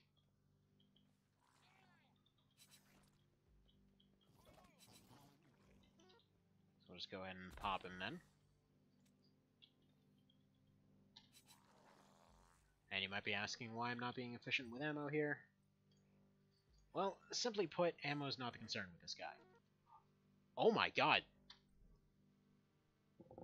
That's another Krazen. Okay, that's that never happens.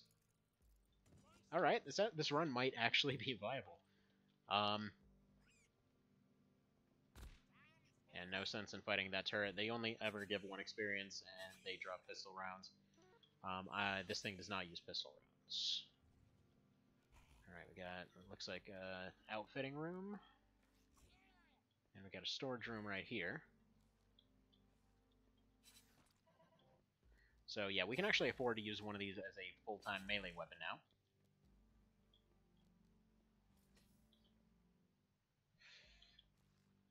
Alright, yeah, we need to finish this guy off. Give me the other Krazen, please.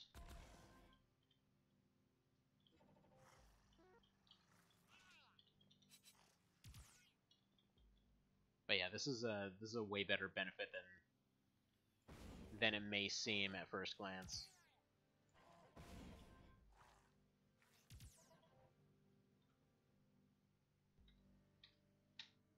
There we go.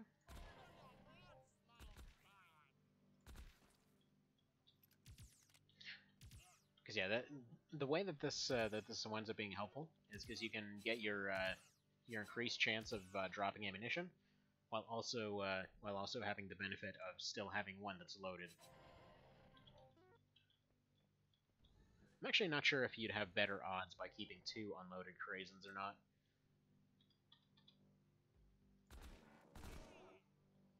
Alright, starting to burn through those patches finally.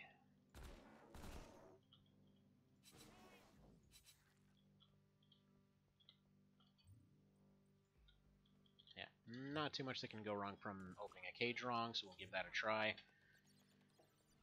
Medical bay, beautiful. Yeah, medical bays are just really good.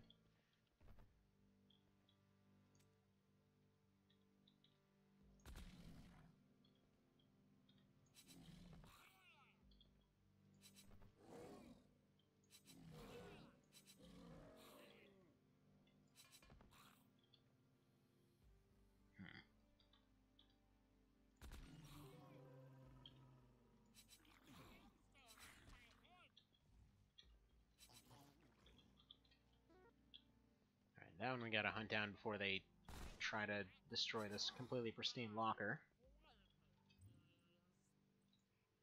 Alright, take that level up. Give me my brains. Give me my lockpick. 2% higher odds of opening it. Give me that foraging. I've got a chance for pistol and mechanical. Fantastic. Come on, please work. Yeah, 50% odds might as well be 0. They just never seem to want to happen. Which is the RNG in this game is bizarre. Like, if it's 100% odds, you will guaranteed get a critical fail. If it's 12%, you will guaranteed get a critical fail self-destruct. All right, lightning grenade. That's acceptable. If it's like 40%, you'll probably succeed. Ooh. Right, crazy person just triggered an adaptoid in there. So in other words, good God, no, I don't want to go in that room. Please burn.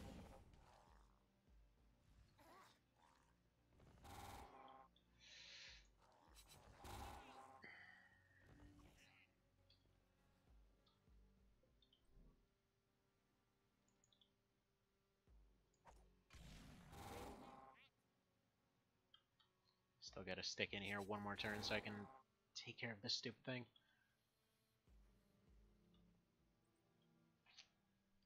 In fact, I'm probably gonna have an easier time if I just fire at this guy.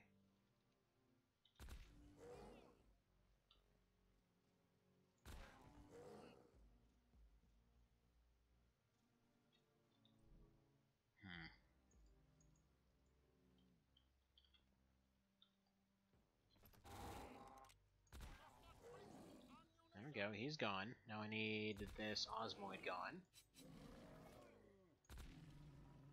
And he needs to be gone.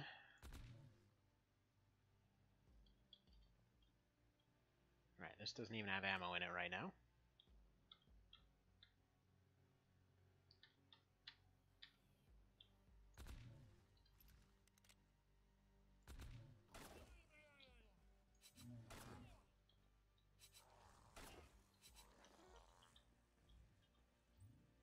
Now that hopefully we're done going 14 kinds of sideways, we can at least do a little bit of stuff here. So let's go ahead and take this ice gem. That shuts off your hunger for a little while.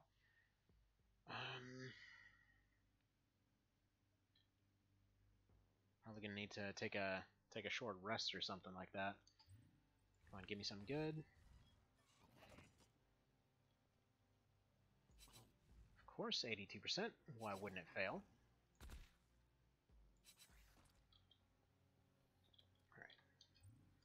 Come on, give me a recharge. Beautiful. It's worth trying to activate these extra times even if you don't have anything to recharge.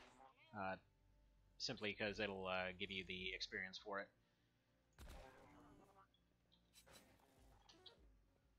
Alright. So I think everything already ran out of that room. Man, every part of this is just going completely wrong. Haven't gotten any wormhole traps. I think the crowbars, or rather, the crowbar and the second Corazon are the only things that have given me hope that this... Never mind. I was gonna say that this run might be viable, but unless we roll amazing damage on an HE here. Right, that did the job. We rolled good damage. All right, we got to take a nap. So while he's going ahead and taking a nap, I'm actually going to be right back. I'll be just a moment here. Be right back.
Alrighty, and back we be.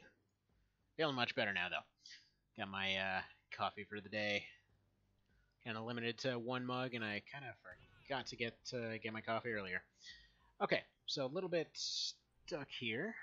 Unfortunately, I think I'm gonna have to burn another HE to get this guy out of the way. Because if something else runs around the corner, typically the way that aggro works in this is like if one unit's making noise and something else is like, oh yeah, look, there's somebody in there. I need to get in on this party too, and then they'll just like keep joining and joining and joining. So it's interesting actually how much work they put into the AI of this game, because it actually does react well, surprisingly well for all things considered here. It's like weirdly enough, they won't if they're attacked by a unit that's in permanent berserk or something, they won't attack back or anything. But like for example, in those cases where they're supposed to be hunting you down or something like that, they seem to always know how to act in order to make it seem like legit. Like there's always that feeling as soon as something gets to that door, that the like feeling that you get when you see when you're trying to, like, let's say, to hide from something, and then all of a sudden it's like, no, just stop noticing. Why are there more things noticing? It's nice. It's nice in a horrible way. Let's put it like that. Okay, so what do we got here? Food wise. So pellets go first. Diseased meat goes next. I probably should have eaten that before taking a nap, actually. Fungi bars help, basically help for boosting your immune system. I'm going to go ahead and eat one of those, see if it helps to shake off the disease. I don't think it does. But let's go ahead and go for the next floor here. So we got 9. Alright, get rid of that one. We got temporarily paralyzed, but they used that time to just run around in circles. Cider. Yeah, we'll just keep on stabbing at a whole bunch. Come on, die already. Thank you. Doesn't sound like anything's aggroed yet.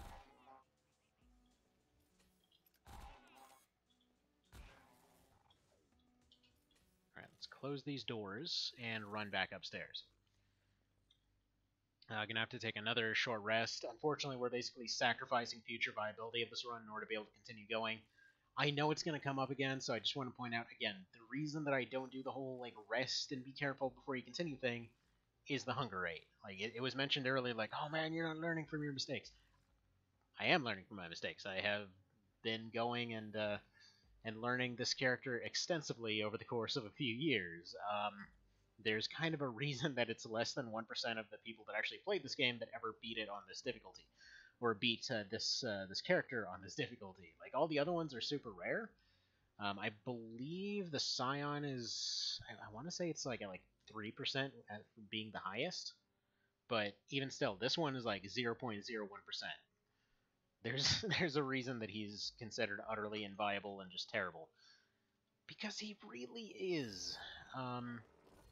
Because yeah, that hunger rate is just a difficult thing to work around. Okay. Oh my goodness, no. Okay, that thing is basically instant death for him. Basically, Mucos masses, they functionally just fire a bunch of spears out, and they have a unique effect called spores. Basically, it's just like a super poison for all intents and purposes. There isn't really a way to shake it off. Okay, if you could stop missing this guy, that'd be amazing. That sucked. Basically, yeah, if that thing aggroes, we're just screwed. Mucos masses have ended my runs instantly more than once. Like, especially on Seriously. They will easily do over 100 damage in a single burst. They have a ton of health. So, for example, with the Krazen, it would take 6 rounds in order to be able to actually beat it. Not to mention, they're pretty much never alone. Your best bet in reality is just 2 HE grenades if you have them on hand. Other than that, it's just a run. Oh, you son of a dick. Nope. Please no. Please no to every part of this. I never reloaded my... Okay, as jacked up as that is, my best odds of survival right now are to actually enter the security room. Right, they didn't get a slow off. Please don't get a slow off. Right, well, I guess they did, but unfortunately...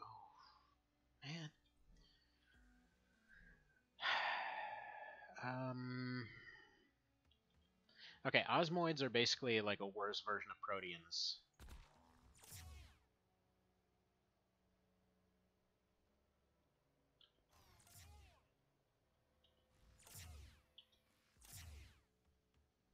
Okay, can continue taking hits there. Go ahead and give me might so I can start shaking some stuff off easier, hopefully. Let's take 1 point there, 1 point pistols, 1 point forging. And 1 point for computers because it's available. There we go. Take those out. Now we have a perfect opportunity for one of these. Excellent. Oh, come on, man! No, the worst is this. What sucks here is that that armor locker is a pretty rare one. It was a perfect opportunity. Oh my goodness. This game just loves to do this kind of stuff. To my knowledge, these things don't have any inherent weaknesses. Okay, to explain the situation here. There's a firebomber guy over there. He's the reason that everything of use in this room got destroyed. It was nice that he revealed the Adaptoid over here, but unfortunately he also opened up the possibility for this guy to get through the door. Best option for dealing with him is currently unloaded.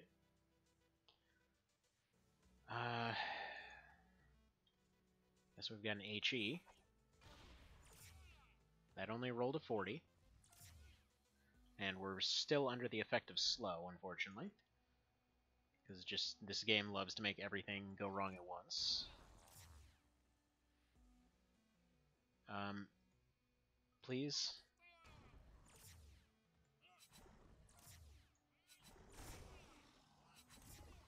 Yeah, there's spores. Like, right now, armor's protecting from it. If he gets a good hit, like, we got lucky. That's about it. That was just luck and nothing else. Because if that thing gets a good hit off, basically you can start taking like 15 damage per round just through armor and everything else. So never take off armor around those things. Or just ever, really, and seriously. Hello there, Mr. Pan. Thank you for the lurkage. Alright, there's a Leperoid. Potentially can drop some very good items, but no such luck this time around. No luck in general. It seems like every successful roll just doesn't contain any loot, and every unsuccessful roll explodes, and man. Double craisins, that's all that's positive so far. Alright, let's go ahead and set that bear on fire. The reason I'm going for that is that this thing can do like 20 per round. Armor's almost broken. We're almost certainly just switching over to Silent Storm after this. Not grabbed at the moment. Grabbed at the moment. There we go. Barely survived, and of course there's yet another amazing thing coming this way. Okay. Alright, auto magnum's out of range. Let's go ahead and firebomb it, I suppose.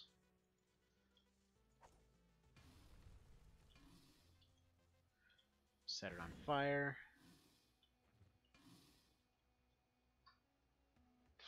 Still not doing too great.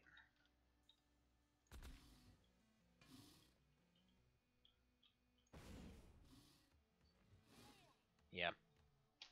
There wasn't really any way to avoid that at that point. It was just... I needed to retreat and recover, but I was hoping to at least scout out what we were dealing with before doing so. Yeah, that was rough. That was rough. Alright, whatever, screw it. One more run, maybe. I'll put it up to a vote. Anybody who's still here, one more attempt, or switch over to some Silent Storm for the moment.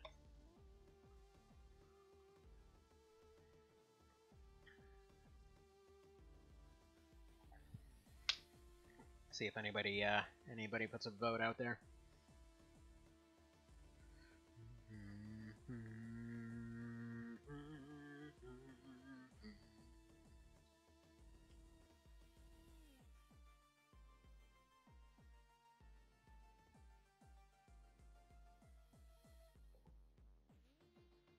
Soundstorm, it's been years.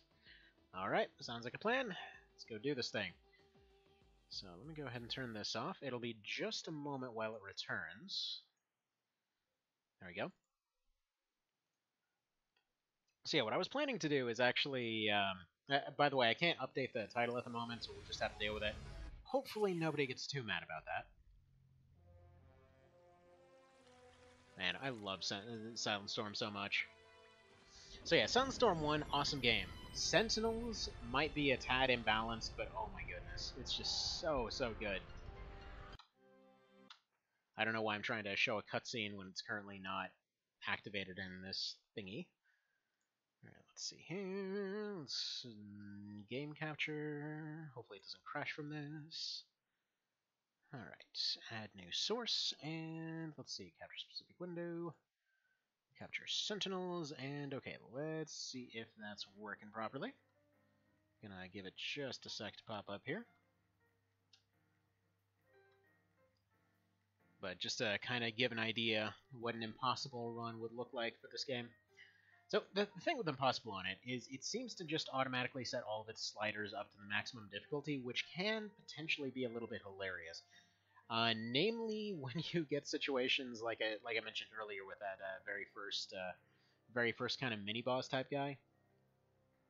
Because yeah, you get this just amazing thing where they seem unreasonably beefy under all circumstances. So there we go. I can't tell if it's actually showing yet. Yeah, it does appear to be showing. Let's go ahead and make it full screen. Except move it way down in the order here. There we go. That's looking more like it. Okay, so Silent Storm Sentinels. This is with a few patches and mods and all that kind of thing. There's actually a decent number of mods for this.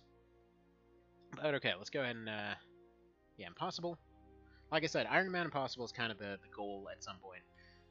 So custom difficulty, if you want it, is this kind of stuff, like hidden random encounters and stuff.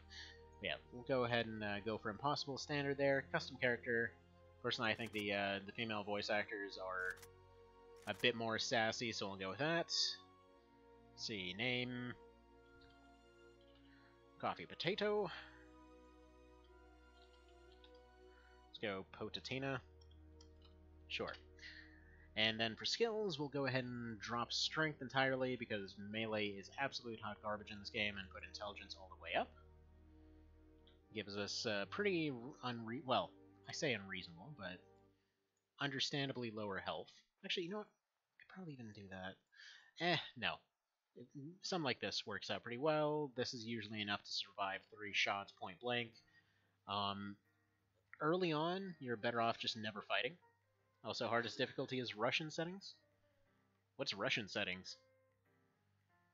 Personally, I like making my leader into a scout. Makes them a little bit better at dodging things. I'm not sure why you'd go for some of these other ones. Like, okay, soldier, I can understand. It'll make them a bit tougher. Sniper is pretty handy as well.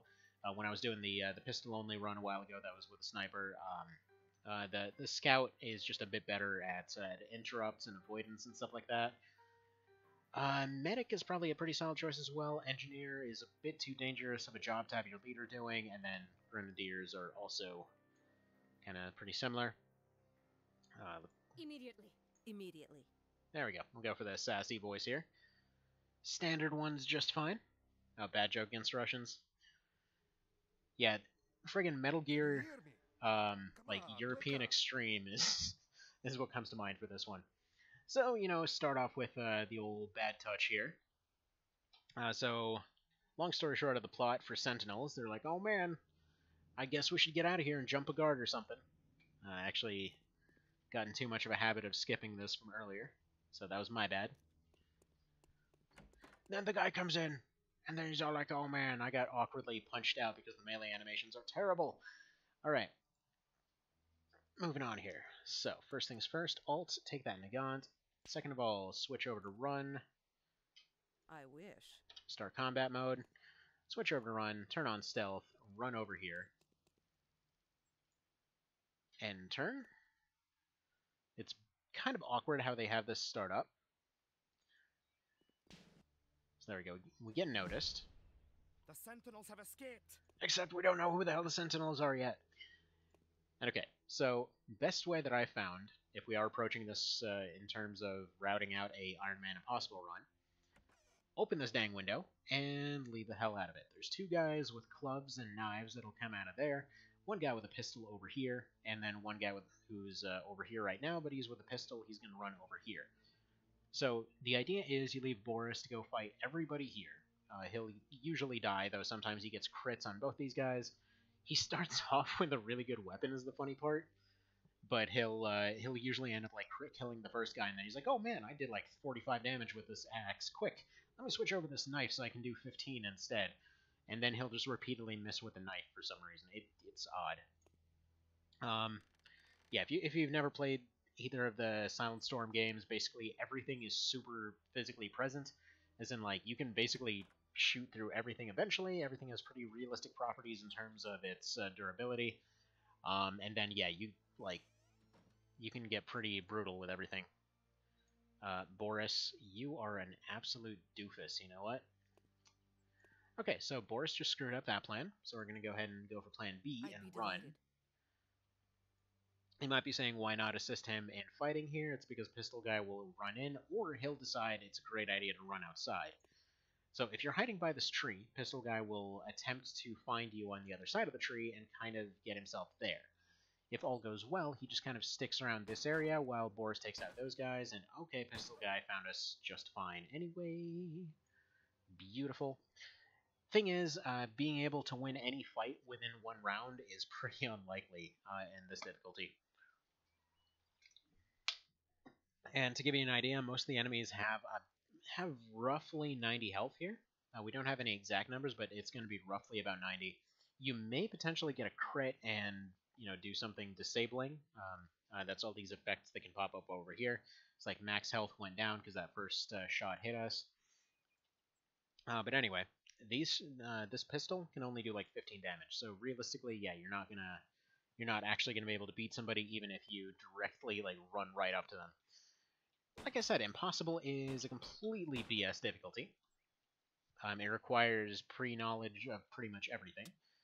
Like when I was testing out the second mission that you run into, I don't think there's any way to do it aside from a very, very specific way. So this is why I'm thinking like an Ironman run's possibly completely undoable, but hey. Did he close the window on you? Yes, he did. The ideal is that you'd be able to get through the window before he actually gets there. But he was trying to run up the stairs, which caused him to automatically close that window. But at least he's stuck on the stairs, even though he's going to be a doofus and apparently keep missing. So that's okay. He does that sometimes. Funny part is, even if you leave him completely surrounded, as long as you manage to take out the leader and get to the truck, you just automatically save him in a cutscene, so it's fine.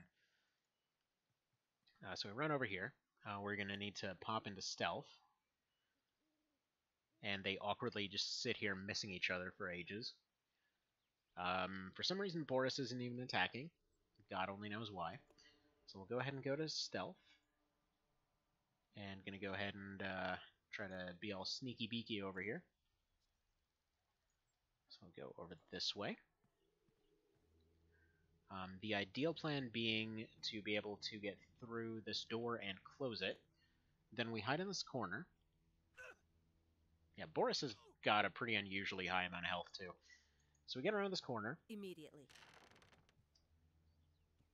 Close the door, reopen the door. Next round, we go inside, close the door, hide in this corner, pop around the corner, pop a shot at this barrel, which will take out most of the guy's health. Yes, a friggin' gas barrel exploding right next to his head is not enough to finish him. So there we go. You should update your stream title. I should. I definitely should.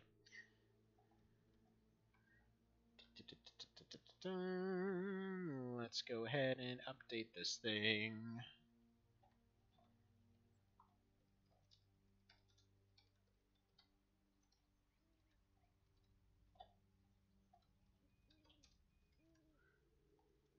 But yeah, Sentinels, if you've never played it, is a absolutely insanely unfair game at times.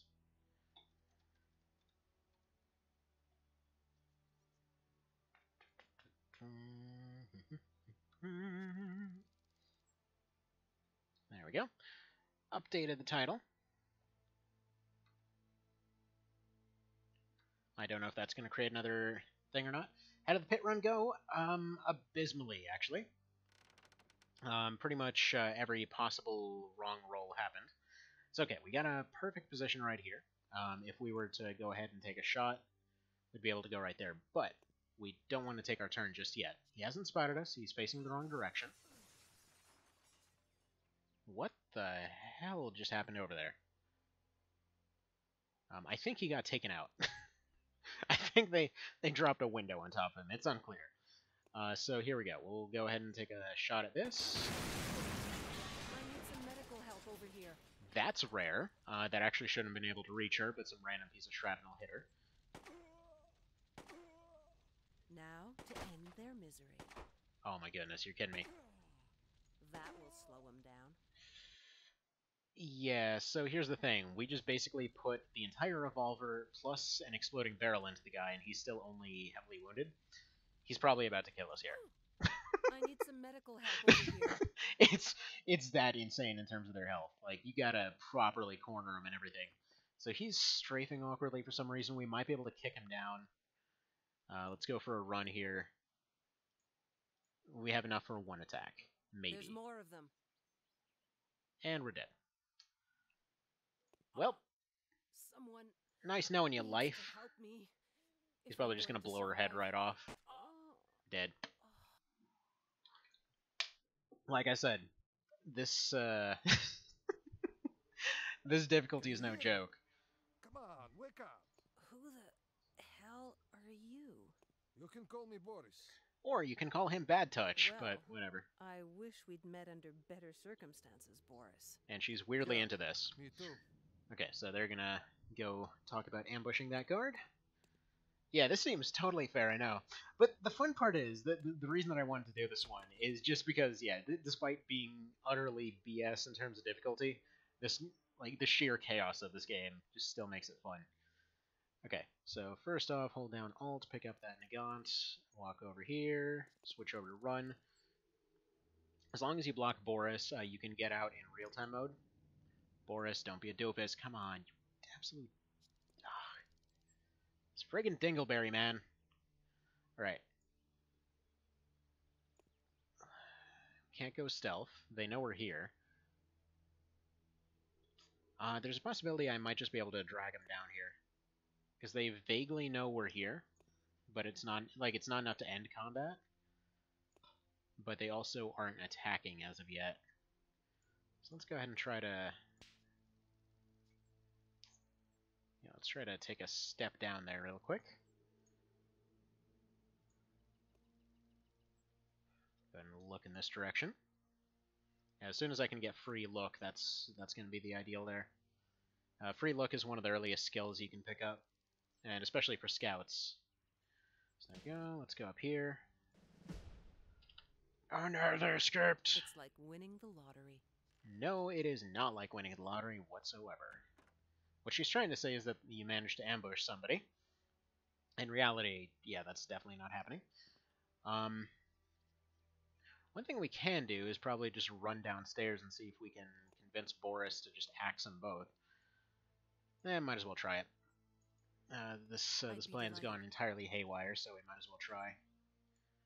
Funnily enough, your fists can actually do more damage than this stupid Nagant. It's a really, really bad weapon. I've considered doing Nagant only for this run, for this game too. But the funny part about that one is that there's literally not enough bullets in the game to pull that off. I tried it I think 10 years ago or something like that, and there just literally were not enough bullets. I'd be delighted. It's truly something we have else. Another setback. Okay, so this guy with the TT over here, he actually has some improved ammunition on him. If you're using a gun, it's one of the few ways you're going to be able to actually pull anything off there. We might not be able to even leave this area right now, because Boris is too busy dying and doesn't feel like swinging that axe. Let's just say there were some design elements that could have used some polish. Come on, Boris. You know, do the thing where you're helpful, please. Please, please, please. What? A chuckle bucket. Alright, can you leave? No, there's no path that way. Let's go over here so that he at least can't go backwards. See if we can maybe get a critical bleed off on these guys. Alright, Now AP to reduction. end their misery. Man, this pistol does 4 frickin' damage. Are you serious? It won't happen again. It's so bad. It's just so bad. And what's funny is, even from your very... I was Wow. lucky. It barely got me. Wow, that luck, though. As to why he's not attacking, I have no idea. We really might as well just restart it. My weapon. Alright, let's go ahead and restart this. It's truly something else. Can you hear me? Yes, I can hear you, dude guy that seems to love getting us killed. Stop with the bad touch. Okay. In fact, forget the pistol. We don't. I'd be delighted. We do need it. What am I saying? I wish.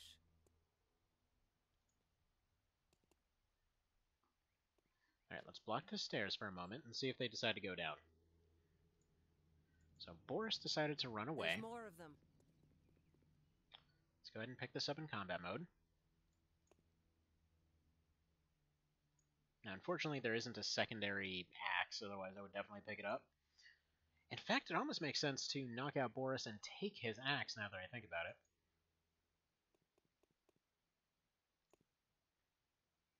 Alright, pop into stealth mode. Go back into running.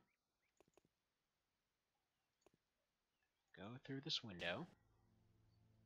The Sentinels have escaped. Thank you, random crazy Nazi guy. Alright, we got the interrupt.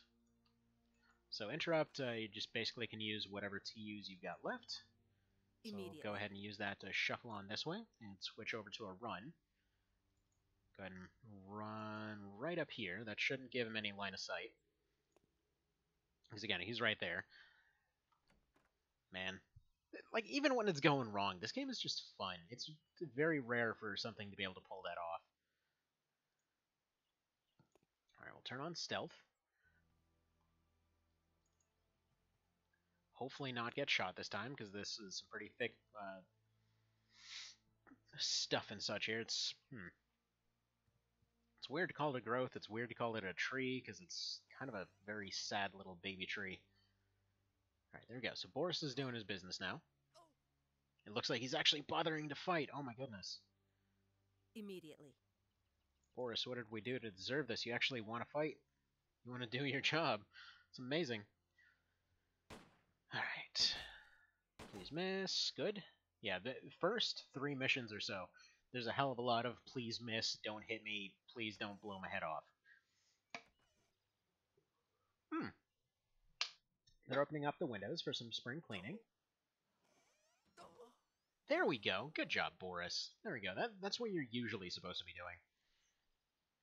I couldn't tell you why he's being such a complete doofus. Hopefully the guy decides to follow us around this corner. Typically this means that he'll lose us and go back to his usual patrol pattern. You can kind of follow Metal Gear rules as far as how detection in this game works. Now, another reason that you want to have your leader as a scout for Sentinels is because stealth is ridiculous in this game. Specifically, there's a lot of cases where enemies just have way higher stealth than they should. And since it kind of functions off of a stat check, you can potentially have cases where there's a guy right in front of you and you can't see him. So it's just functional invisibility in a lot of cases. There's more of them. Also, in the background, you're constantly building up all your skills here. So as you can see, hiding, spotting, and interrupt have been slowly working their way up. Let's go ahead and end that turn right there. Have you seen any reviews or gameplay on the new Jagged Alliance? Is there a new one? Actually, I didn't know there was a new one. I mean, hopefully they don't follow any trends whatsoever from back in action, because that thing was a complete hot pile. No, seriously, how the hell did a new Jagged Alliance get greenlit after they screwed that last one up so bad? I mean, that was easily one of the worst strategy games I've ever seen. And honestly, that's even ignoring the really, really dumb decisions that they made regarding Fog of War and stuff like that. Oh no. Oh no. No, no, no. Okay, just got shot in the frickin' neck. There's only one opportunity here. Alright, we can't make that shot. We just gotta go over here and hope he decides not to attack for some reason. He typically will just sit right there. He might go for an interrupt. We'll see. It's got weird graphics. Hang on, let me Google that real quick. Yeah, everything about Jagged Alliance back in action. Yeah, Jagged Alliance Rage. Huh, 6 out of 10. Well, I mean, okay. Yeah, that's some super cartoony graphics going on for sure.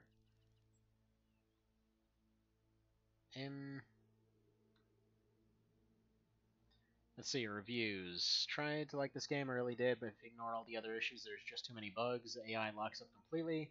AI randomly attacks you at stupid ranges through fog. Is supposed to be trained to lead mercs.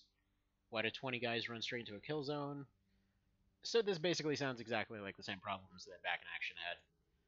It's like, in some cases, they're way more competent than is even slightly believable. In other cases, they're just completely brain dead. Okay, it's right there, lady. Come on. Yeah, it's turning into that scene from Naked Gun. They can't hit from that range. I mean, if Boris manages to unlock himself from that staircase, we might be doing something here. But yeah, Back in Action, like then there's no main problem with that one. It was just a big old bucket of problems to an almost hopeless degree.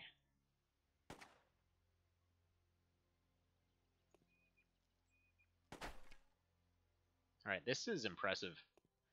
This is impressive for a friggin' 70% roll to miss 5 times in a row.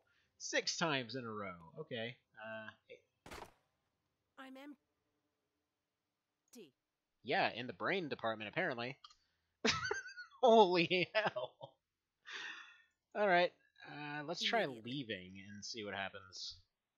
See, all I read about were bugs, didn't see anything about the gameplay itself. Honestly, if it's that bad just from the bugs, I'm pretty sure it's going to be pretty similar to Back in Action. It doesn't seem like they know what they're doing whatsoever. Like, have you played Back in Action before? Oh, are you serious? Wow. Wow! Me if I'm going to survive. Wow! 2 shots and a crit while running. If I'm going to survive. I'm pretty sure her bleed out's enough to be fatal anyway. Let's see. Alright, and... Help you, huh? Apparently we're completely and utterly cursed, so I don't know if you're the one that needs help here. You know, go ahead and restart it, because he's just going to turn around and blow her head off, and that's it. That made train wrecks look pleasant. Yeah,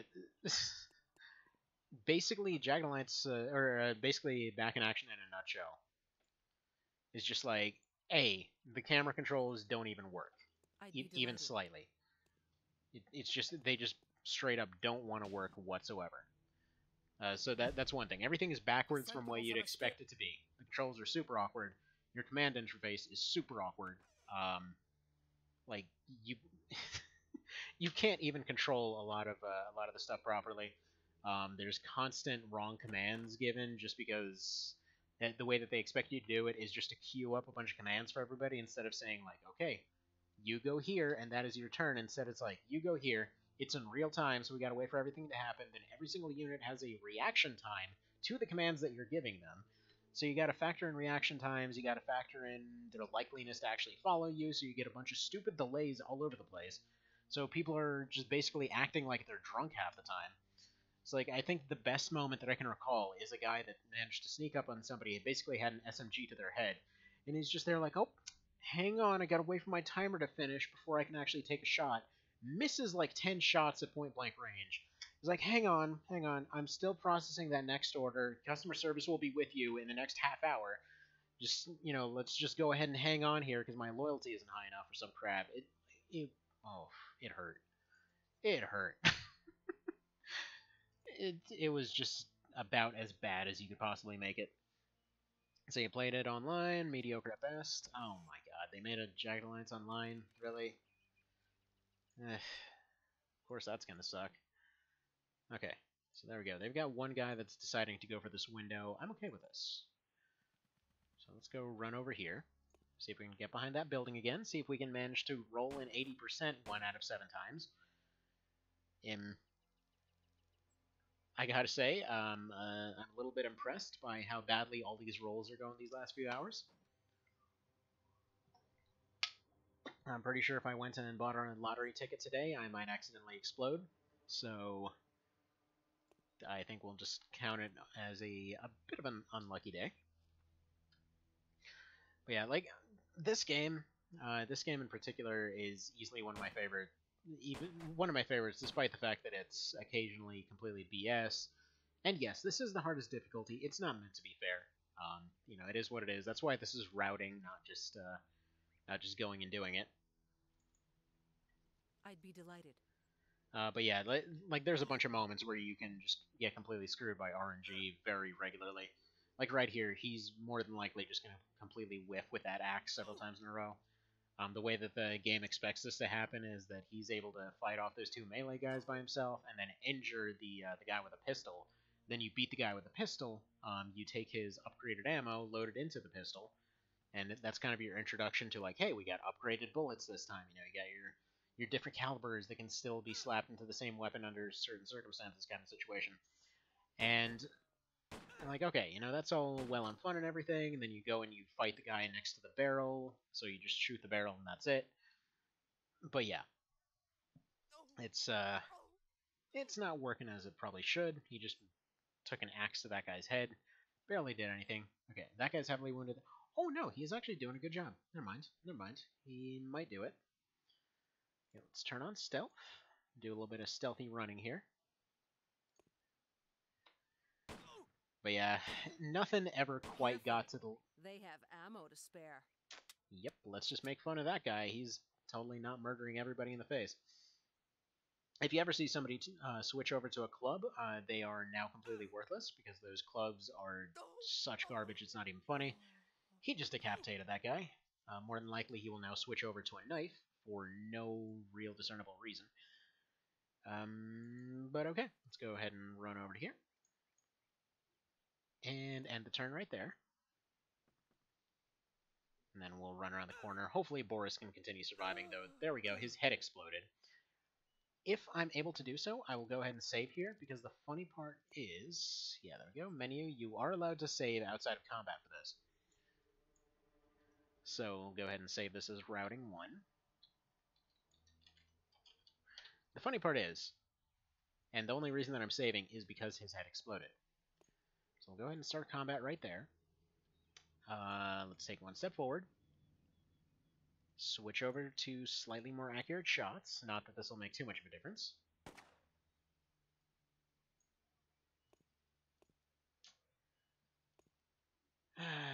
Lady, what are you doing?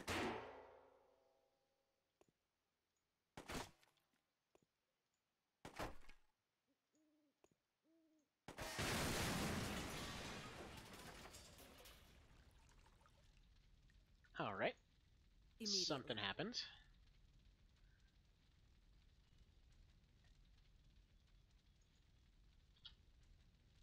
He's slightly wounded. Now to end their misery. Right, his accuracy went down. Yeah, this is the highest accuracy you can actually get from your character, by the way. This is friggin' maxed out accuracy. Ugh, so good. So good! Alright, we'll end the turn. There we go. Now we can go ahead and start while in the middle of a turn here.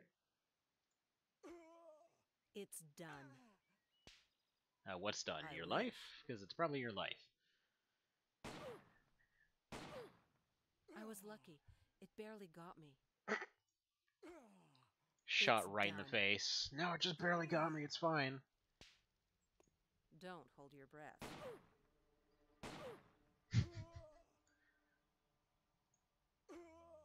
It's done. No, it isn't. Oh, man. needs... Yeah, so there's that. Now, again, let's go back. Let's go see just how much his head got blown off. So there we go. We can see everything. Let's go ahead and shoot at this. Let's somehow miss right there. So he only got basically wounded. It won't happen again. Okay, head blown off. Yes, I am. She sounded very nonchalant about being shot. Oh yeah, no, they're all super nonchalant. Okay. It's like winning the lottery. Is it though? Is it really? Alright, try not to get a hit this time, please. Please. Well, I mean, she got 2 criticals off on him, so that's something.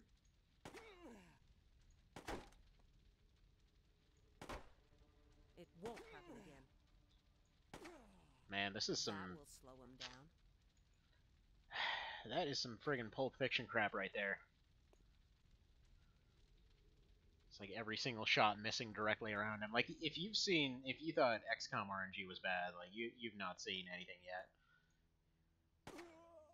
Have to feed my weapon. Yes. Alright, switch over to stealth, and turn. Turn around, and turn again. We should check the corpse. Never know. Could be carrying something of value. And there we go. He bled out. Immediately. I wouldn't say it was that immediate, but okay. So we got some surgical blaster. No. Put him down. Put him down. Take that letter. So that'll tell us that we can get out of here now. And then lastly, we just need to go check this box. What I'd like to do, ideally, is be able to go take out that guy with the pistol over there, because the TT is actually pretty darn decent. Especially with the fact that it comes with better ammunition, and the fact that Boris more than likely took out a couple guys there. So you can probably sneak up on them and, you know, get away with some stuff. On top of that, we actually have some medical supplies. So what's in this box? Absolutely nothing. I believe in other difficulties there actually is some stuff in that box. So we can go ahead and do this. Throw that in whatever nearest trash receptacle we can find. There we go.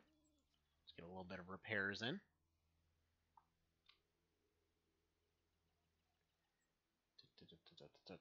But yeah, if they made like a Jagged Alliance game like this, that would definitely be something truly amazing.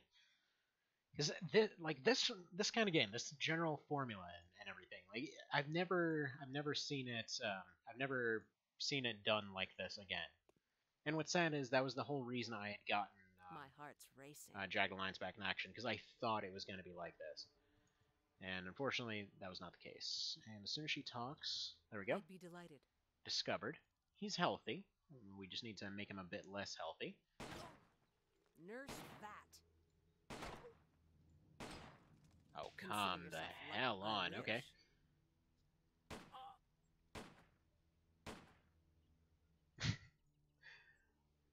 Their bad accuracy is truly something to behold. Beautiful. Okay.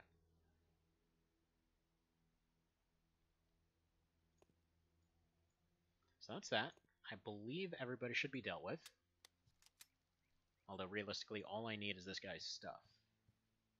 The knife we don't need, the TT, and then the upgraded clips are what we need. Yeah, there's the blue one. Fine. So I'll go ahead and replace that. Reload it. Now, damage-wise, we're looking at 13 to 21 on this, 15 to 24 on that, though. Yep, penetration 12, penetration 11. I think it was penetration that I was looking for. And then if you use the upgraded stuff, it's 16 to 27. That'll become relevant for the second part. It's okay, right? Bear in mind, Boris had his head blown clean off. Like, you can see over here. He has no head. There's just a stump. This will be relevant in a moment.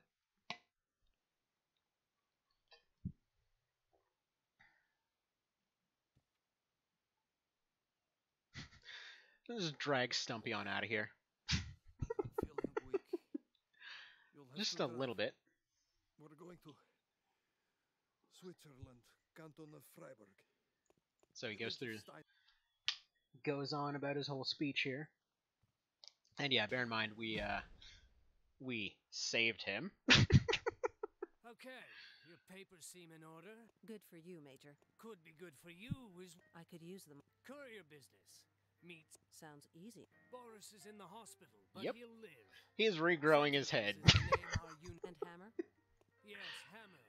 They're a gang who make their money providing safe. I'm good for now. Okay, dismissed. Yep. Okay. So now the game proper starts. You don't get a team yet. They do give you your first and I believe only free heal. Once you get past your first mission and you know the game starts opening up, you actually start getting other stuff. So as far as what we have right now, we've got a cardiac stimulant. We don't have a medic yet, so that's not really going to be very good. If you start up as a medic, you've got that there. Just go ahead and rearrange this stuff. And the Nagant is completely worthless. We can just throw that away. Billy Club, trash. And throw that away. And then, yeah, this thing's alright. At least we've got some bullets for it, and then we've got the TT. So let's go ahead and put the medical supplies away, put this thing over here, go and just run dual pistols for a little bit. And okay. If you use something for any length of time, you start gaining familiarity with it. And it's weird because you can basically become absurdly good with only one thing, and I think it's actually a separate role. Because when I was doing the pistol-only run, I was using, not the TT, it was the, kind of looked like a PPK. I forget exactly what this game's version of it was. But yeah, it was basically this interesting moment where like it said 2% to hit, but it felt more like 50% chance to hit. Like he could just long range snipe with a pistol. I think it was like 12 familiarity or something like that. That it finally was that way. There we go. Save it as routing 1. See, at least they used a headshot for the talking. Man, I wish they would have used the stump. But, oh well. So we'll go ahead and exit. There's not really anything in the armory at this point. So there's your world map. What's awesome about Silent Storm, and especially for Sentinels, is depending on how you do in the game, the route can be entirely different. So every time you pick up a clue, every time you get some new information, every time you manage to capture somebody of importance or something like that, like it'll expand all your options and everything else. There's a bunch of hidden missions and everything, and just a bunch of stuff can play out differently. Like ultimately, yeah, you're still gonna have the same bad guys and everything else, but just the way that you actually get there is entirely different. So it's nice. It's nice. I believe Silent Storm had a bit more variance, but this one has a lot more gameplay complications. So you basically have to buy and sell all of your own equipment. You have to fund your own team. You have to you basically gain access to both of the teams from Silent Storm, but again, you have to pay for them. You have to buy their equipment. You get more options that are available, and they actually fix the armor system a good bit in this one. So, for example, in the last one, if you got a PK, you functionally couldn't be hit because the penetration didn't work right. So nothing short of an explosion could actually even hurt them. Those two are just making out over there, I guess. Love how it's got that awkward chipping and chopping. Let's have some awkward spy conversations. Excuse me. Are you looking for someone?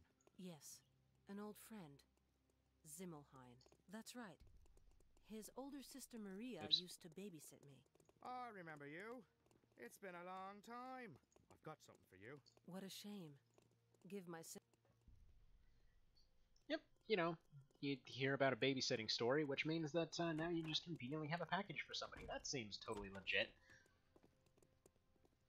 And then the Mafia shows up. Hey, you! Wait a minute. Lucky me. You got something that belongs to me. I wouldn't Funny part touch is, anything that You're the not cutscene going earlier, anywhere. he was I with the don't other think guy. You don't, eh? or else what? So what exactly was the whole point of this whole thing? If they actually wanted the package, why didn't he just take it from the guy? Okay, so here's the deal. How this mission goes. Life is a learning experience. First of all, I just got to level up, so I might as well get free look arounds. That basically improves your movement utility quite a bit. If you try to just shoot at this guy, you'll die. Like, in Impossible, you can't actually, even point blank. Hell, I'll just show you. So right here, quickest shots available. For some reason, she repeatedly just shoots him in the dick. I don't know why, but whatever. So yeah, there we go. Did well on every one of those shots. Didn't matter. Like, he's critically wounded and all that, but as soon as we end this turn, shots are going to come through the window. Shots are going to come from this guy. It's just instant death. See, the voice actor or translator screwed up on the older slash oldest sister line. Yeah, I think their budget was was about equivalent to that of a weekly Starbucks operation here. But oh well, at least the gameplay is amazing. Man, she just really wanted to shoot this guy in the junk.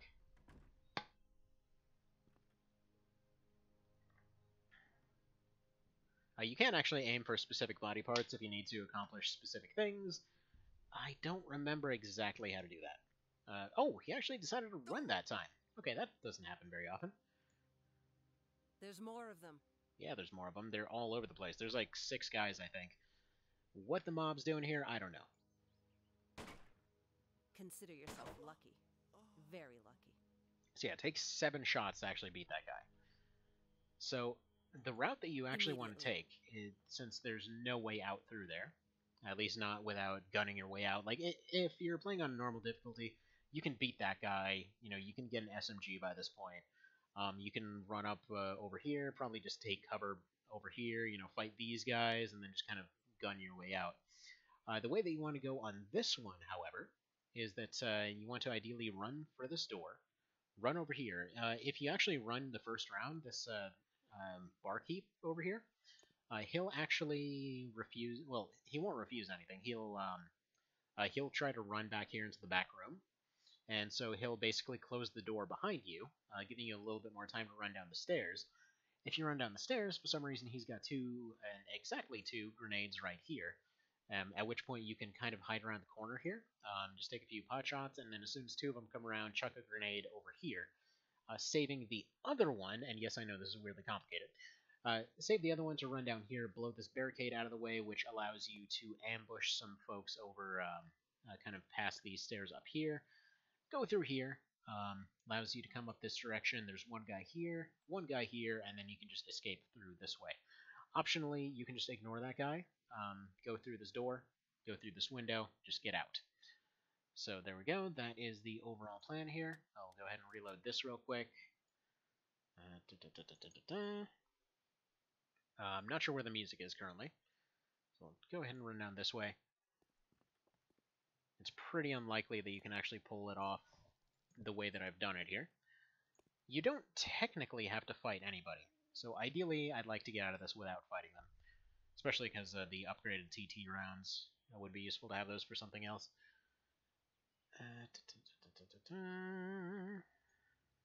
What did he drop? Yeah. Let's see if we can go pick up that TT, actually. Alright, now we can't really get out. It's like winning the lottery. So I'll go ahead and go like this. Immediately. Kind of awkwardly shuffle over, pick up that other TT.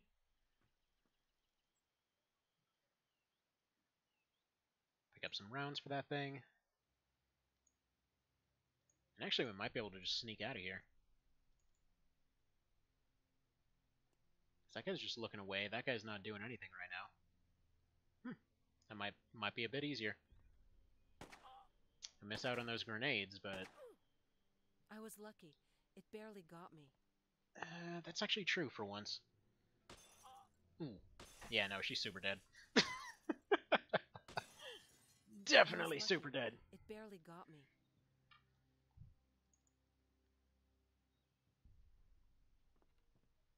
But yeah, the other way is definitely the optimal way as far as I see it. Because it avoids most of the fighting. You only have to... the only necessary things are 3 pistol shots you gotta dodge. That's pretty likely to happen, though. Alright, that guy locked himself in. It's pretty unusual. But okay, whatever works. Whatever works. I think missing out on the grenades is pretty alright for getting some more TT shots here. Shuffle, shuffle, shuffle. And then if we've got one more round, we can successfully sneak out. As once you get to the edge of the map, typically it's going to be at the edge of a road or something like that, so we'll probably have to go down here. That'll be it. So if we can, especially if we can pop into stealth mode, we should be alright. Yeah, definitely need to switch to running, run around this corner, and then pop on stealth. There we go. Why are you so slow? Alright, it's going to take him a while to pop through that window. I was lucky. It barely got me. It barely got me, almost dead. Alright,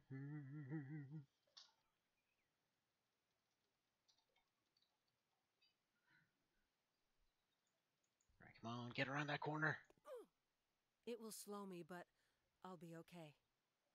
I don't know how you can be okay after getting shot that many times. Very, very, very nonchalant about this. Someone Nope, she's dead. needs to help me if I'm going to survive. It's okay, we'll do it through the power of time travel.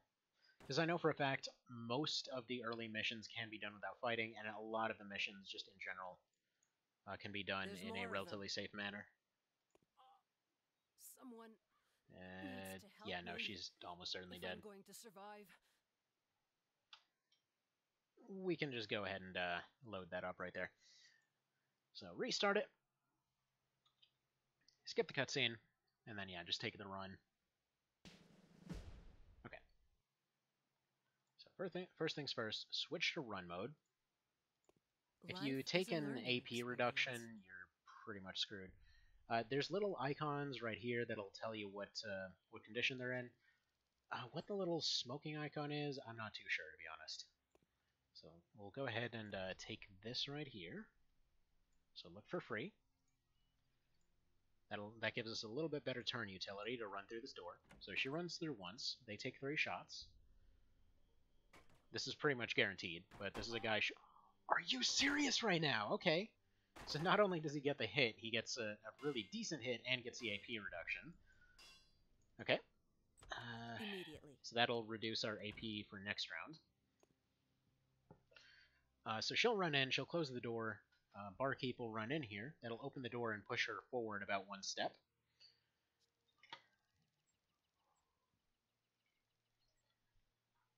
This difficulty. This difficulty is insane, as, you know, impossible generally implies. But yeah, you can go for the kitchen. Presumably that'd be a way to do it too. I know there's a guy patrolling around out here, so you don't necessarily want to do that. The way down seems to be ideal, just because you get that extra grenade that you can use. But, yeah.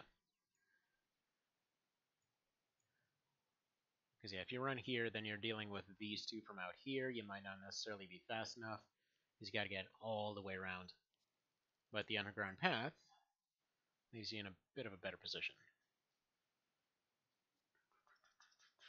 Because, yeah, that comes in over here. Then you can just take this window, presumably. Okay. So, run over here. I'd be delighted. Thankfully, that AP reduction already ended. Go ahead and open this up. Take those Mark III A1s or whatever. No, no, no, don't take a shot. What the hell are you doing? Okay, she took a shot at the noise. That's my fault. I just hit that button there. Somehow she managed to shoot through this door here. Sure, sure.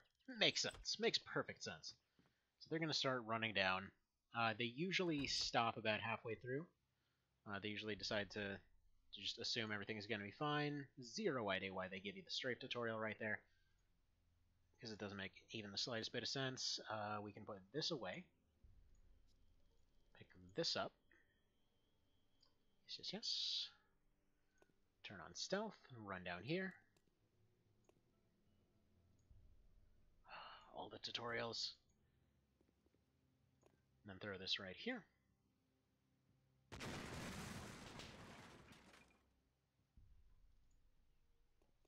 Which will allow us to get out. Unfortunately, there's no I'd be crawling delighted. thing, and it's also kind of random as far as where the actual, explosion will destroy what exactly. So in some cases you might need to climb over, in some cases it'll just be free. Personally, I'm of the opinion that them needing to climb over would be a bit more beneficial, but, it's not exactly a guaranteed thing one way or the other. But you are outnumbered about 10 to 1 here, and yeah, there's no real way to have extra team members. Like, I think possibly you can have Boris on this one if he survives, but I'm not sure. I can't really say I've tried it, nor do I see any possible way that you can get him out of there without repeatedly trying to roll for all kinds of nonsense. It's okay. Let's go over here. Switch over to this. Let's go in here. Start combat, and take out this guy, hopefully.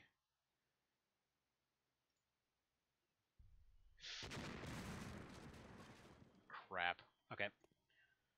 Time to run. I wish.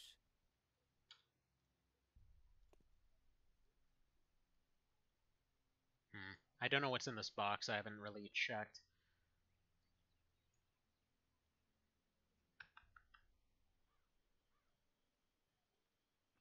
Alright, where's that guy at? Looks like they're not really going down the stairs over there yet. This guy's probably just going to continue watching. I'm going to wait for him to run down, because at least there's a chance at that point.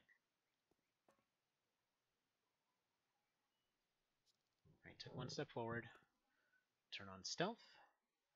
Whip out ye old pistol. Probably put on the other pistol just to make sure we have it.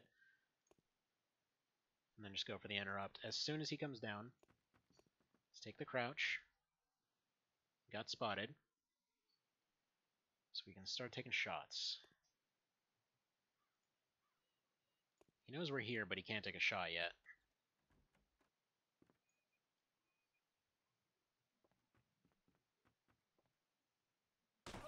Oh, what the hell? It will slow me, but I'll be okay.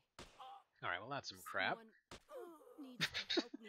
There we go, stealth in this game in a nutshell. They're invisible, doesn't matter, they get to shoot anyway. Oh well, oh well. It happens. What we need is to knock in AP reduction immediately here. So let's switch over There's to running. still room for improvement. Let's try... Do I want to try going for this one? I mean, he'll probably just follow if we try. If we go here, there's almost certainly a guy out there.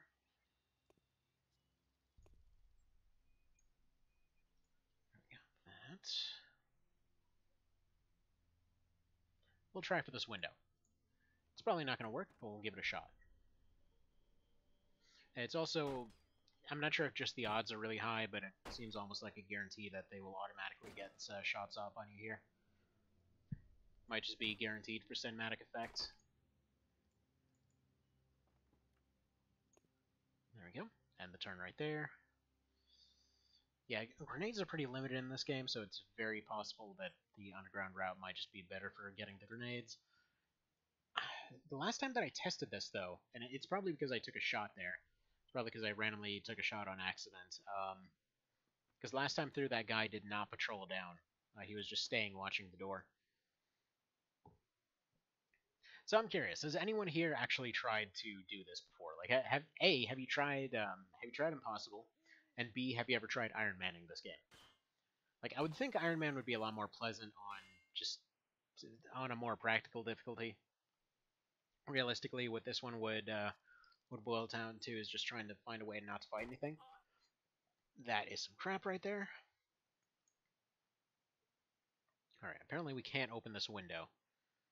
Who knows why, but we can't do it. And unfortunately we can't go the other way now either. So just go for this door. We have another setback.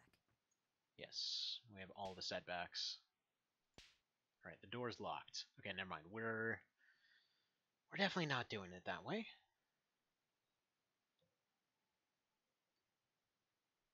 Took a shot we didn't need to take. Where the hell is the music? Because there should be music right here. Yeah, music. There we go. Where's music? I would like to have the music. The music's really good in this game. It's being eerily silent. Such is life. Such is life. It might be because I alt-tabbed. Right, strafe tutorial.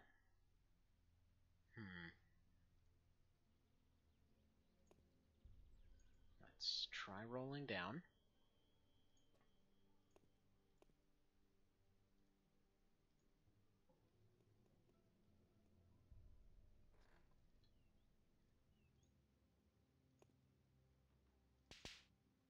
I wish.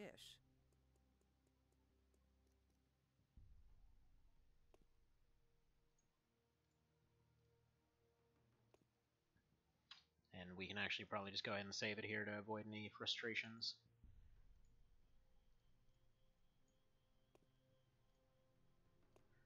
Alright, blow the barricade out of the way.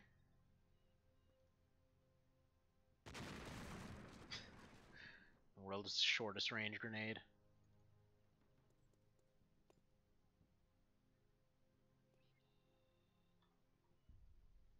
So you played the game when it came out, haven't played it since, but it's so good!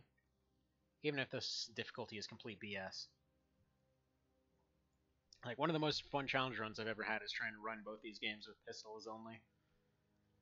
Or pistols OSP, rather. But yeah, if you're ever looking to revisit it and just want something very interesting, just pistols OSP, that they just have one pistol that they like carry with them all game. Just pick something at the very start. And by the end of it, their familiarity with the thing will be so high that they'll just basically be pulling off impossible shots all the time. It's pretty great. Alright, let's switch over to shuffle mode. Slowly shuffle on up here. Immediately.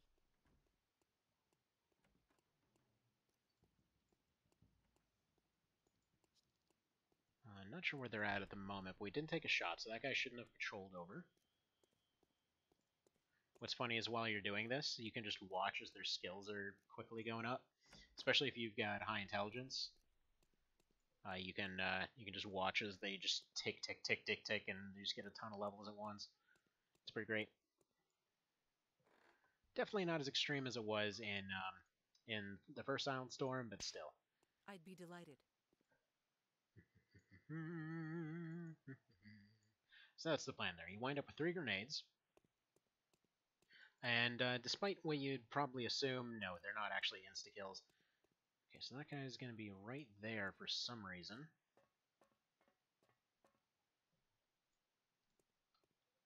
It's like winning the lottery. What the dickery are you guys doing? Yes, this is just plain RNG as to whether or not they'll do this.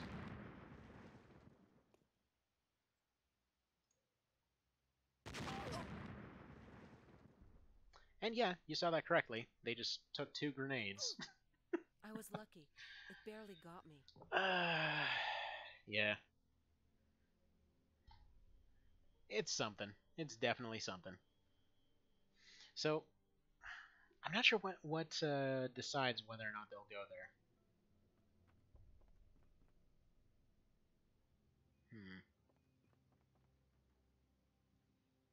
I mean, those guys should hopefully retreat, one would hope anyway. Dead. Let's load that up.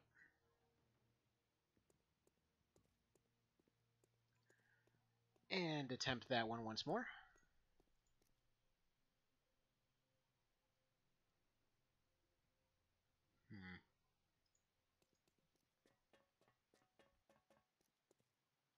It's like winning the lottery. Interrupt, please. Interrupt, please. Interrupt, please.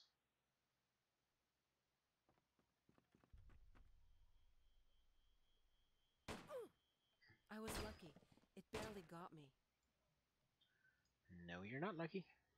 See, the way that you know when exactly to do your attack there is as soon as your little stealth thingy disappears.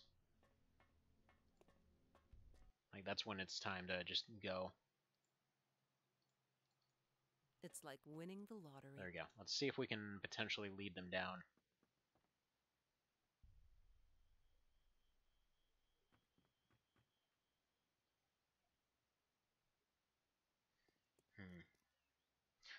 You know what? I think I have another idea here. I wish. Yeah, you know what? Better idea in general. Let's go ahead and load it up. Instead of leading them down, rather than wasting all these grenades trying to fight through them. So can you try to throw a grenade before spotting them? You can, and that's what I was trying to do. Basically waiting until this disappeared in order to be as close as possible in order to throw a grenade and get them. These seem to do about 25 each, which, okay, it's practically guaranteed damage, but unfortunately it's not enough to actually finish them off. Can I open this? No, I can't. My heart's racing. Okay, what? Crap. Okay, they're already down here. Oh, you know what? I know what to do. I know what to do. Because they're just going to keep searching and searching and searching. But if we go over here and close up this door, then we can still hear them from the other side. We can kind of decide to know when to fire, and then we just sit and wait for a moment.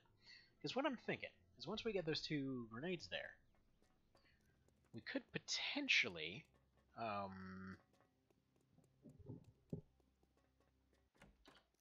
It's like winning the lottery. Okay, no, it is not like winning the lottery whatsoever. Are you dumb? There's more of them. Yeah, they're everywhere. That's kind of the problem.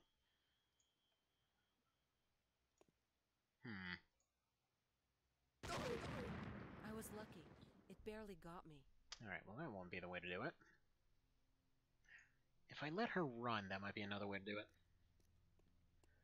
So go ahead and close that, since they seem to automatically know where she is. Ooh, that might be an idea. Go for that barrel.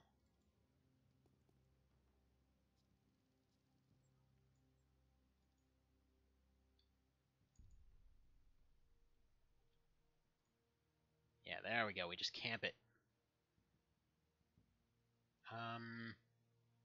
Sure. Sure, that makes sense, lady. That makes sense. Alright, they seem to just be looking around for the moment.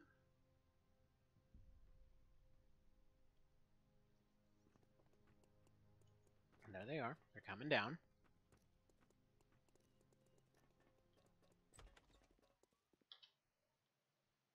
Alright. Let's throw this. Really, though. Really. It missed him, it hit her.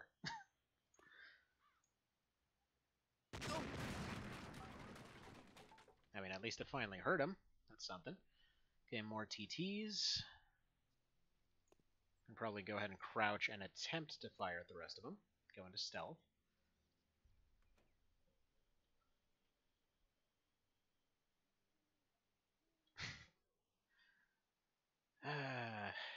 The utter randomness of this game. You know, possibly if I did do an Ironman of this, maybe I should just set it to actual default difficulty, because I think impossible does give them twice as much health and twice as much odds to hit. All right, will he decide to go? It's like winning the lottery. He just vaulted from the roof. Okay, sure.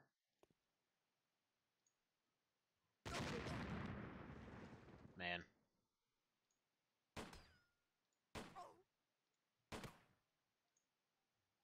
Like, at least we can do damage, I guess.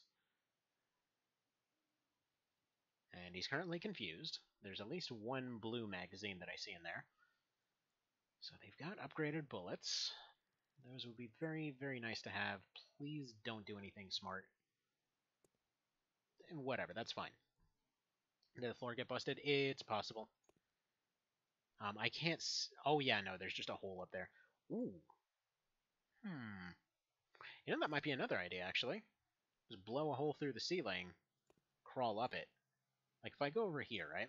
There's these two rooms, especially this one right here, which possibly... Yeah, that's a window that supposedly can be opened. Blow a hole in this... Actually did accidentally blow a hole in that ceiling, too. Okay, that's fine. Let's go back into stealth. That's probably why that's there. Okay, because they do give you the pieces to do this every time. Like, it's just basically a puzzle when it comes to impossible. Alright, so I want to pick up all this stuff. My heart's racing. Okay, heavily wounded. How about permanently wounded? Nurse that. Nice. Blew his head clean off. That's ridiculous. I love it. Love it. Oh, he's using a Nagant. That's why we survived. See, this is what I mean by stealth. That guy went stealth and just completely ruined us there. Okay, so that's what we do. We run into there. Fire one round, blow the ceiling. Turn on stealth, run up there.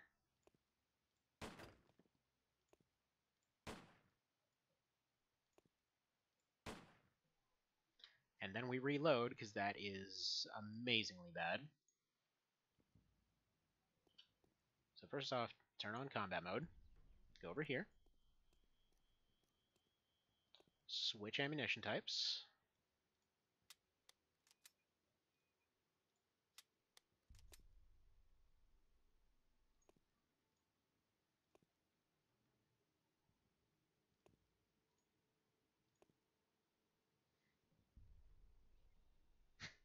That's why they call you the Tactical MacGyver. Seems so. Seems so.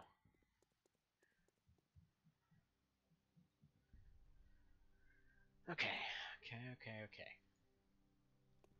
Come on, you can hit a stationary object.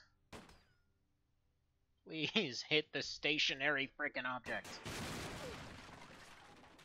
Sure. Alright, whatever. Blew a hole in the ceiling. Didn't mean to have her fire there. It isn't enough to blow it open. Okay. So let's load that again. So yeah, that isn't enough to do it.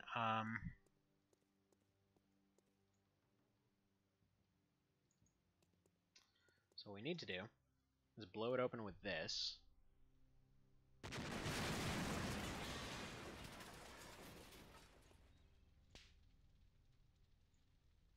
Right. Now there's a way up. End the turn, they're going to climb down, we're going to climb up, and then we're going to get out. All this to get around a single little passageway here. And what should have been the hidden route is the messed up part.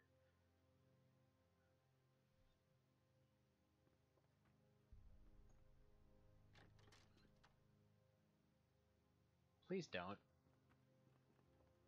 Then again, if I chuck one up there... I mean, this might still potentially open up the route.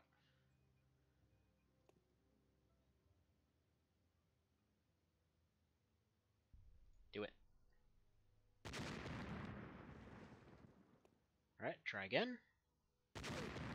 It will slow me, but I'll be okay.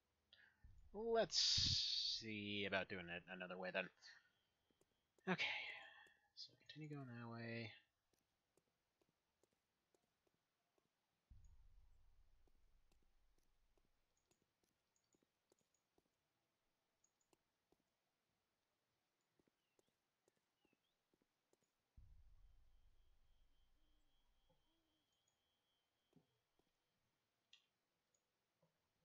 Alright, almost definitely want to do it this way then.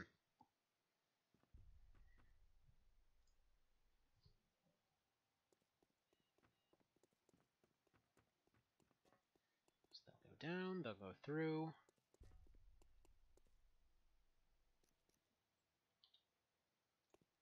And now we throw. She gets injured for reasons that are ridiculously unclear.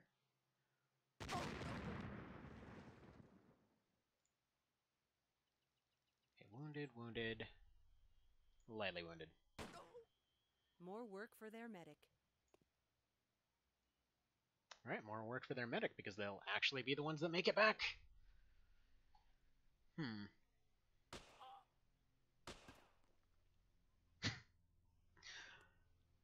Uh, the funny part is, I don't mind, like, I love the fact that the AI is better. I love the fact that they, do stuff that would be reasonable to trap you in and everything. But the amount of health that they get is just, it's just stupid. Like, I think really that if I'm doing this, it's gonna be not necessarily with all of the impossible options.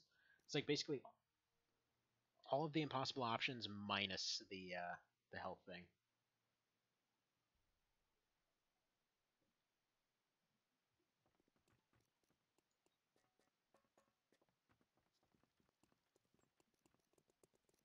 There we go.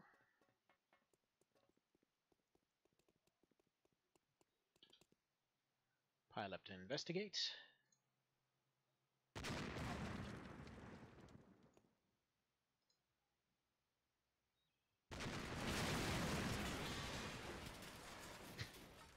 That is such crap. Okay, one's down though. One's almost down, so he'll probably run. That guy might take a shot.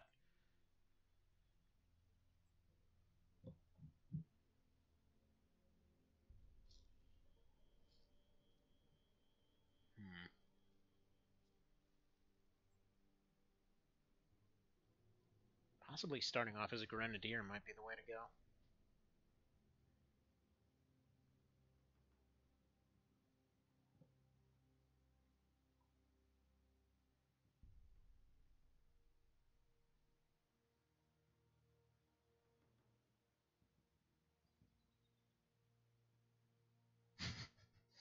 I think they might be stuck on an infinite turn right now.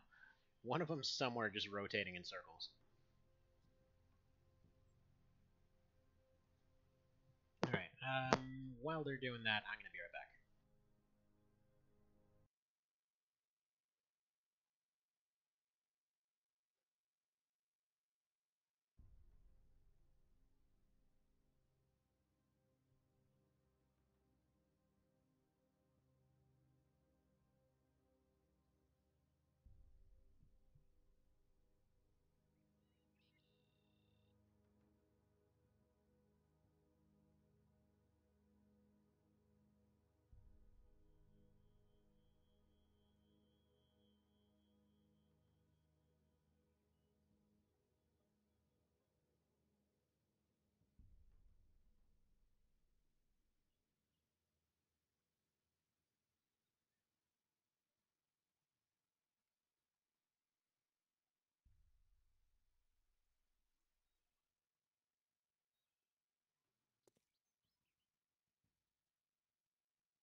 I need some medical help over here.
Alright, so it looks like what we have here is a really, really bad situation. It won't happen again. It totally will happen again. Neato. Alright. Let's try that again.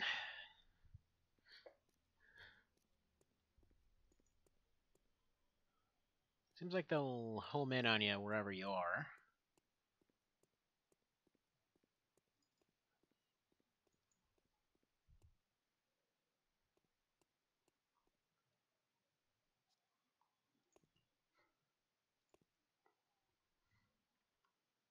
So if that's the case, let me see if we can potentially just hide out here. Maybe they'll go for that door. See if we can sneak around. Yeah, no, they just automatically home in. Okay, they're waiting on their reinforcements, though. There he goes back up.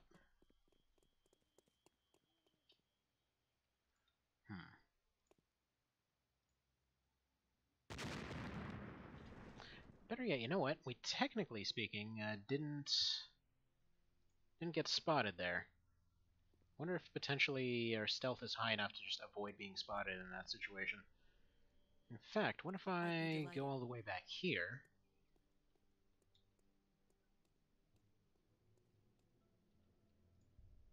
Kind of look in this direction. And let's go ahead and turn this thing back on. There we go.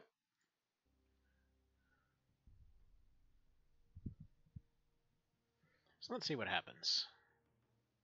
Because I'm curious. Again, you might have noticed there, we were still grayed out. So they might have just left. I couldn't tell you if they're actually programmed to do that or not. My heart's racing. Okay, well, they know that we're here. What are they going to do about it, though? Okay, they just backed out.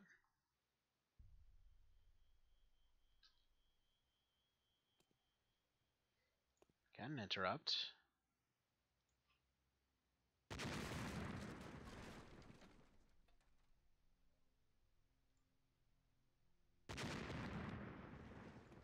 Just slightly out of range. I was lucky.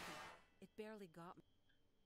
Okay, so that's not the way to go. Apparently hiding right in the middle of the light is the way to go. Okay, let's try going over here. Or let's not, because they were exactly right there. Immediately. Maybe here?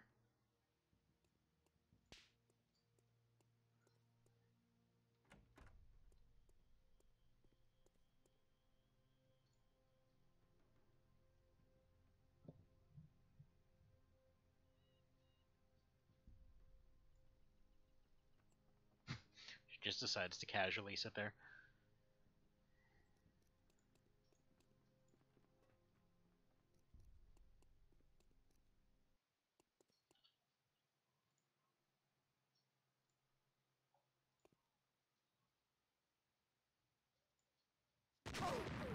It will slow me, but I'll be okay.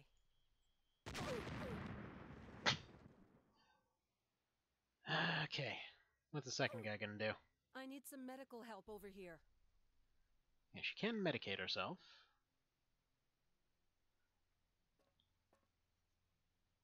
But then, yeah, that guy just comes up and does his thing.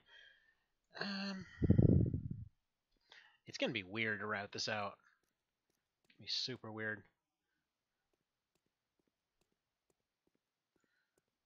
I almost want to say this is actually the optimal approach here, because then we just run up and attack.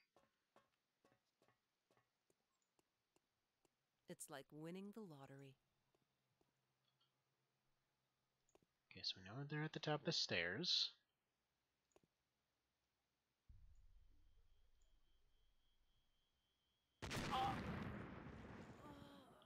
Right, that didn't work.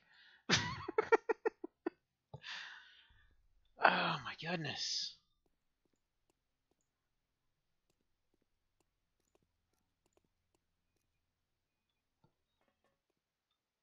It's like winning the lottery. Okay. So we've still got stealth here. They're still sitting there confused. Come on. Alright, that got rid of him. Camera's going crazy.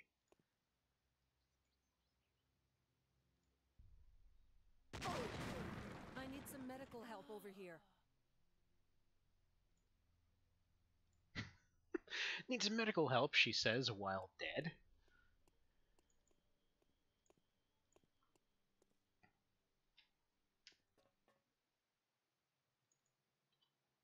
Alright, we'll try this one more time. If it works, it works. If not, I have another plan.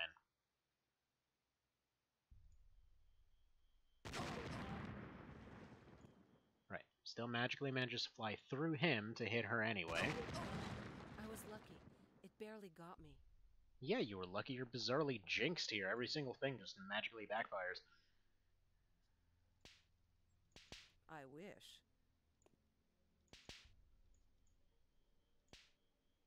I wish.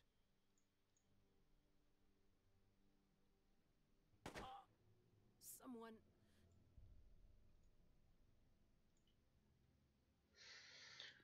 Okay, sound and camera working. Game capture is frozen. Okay, well, that's bizarre. One sec.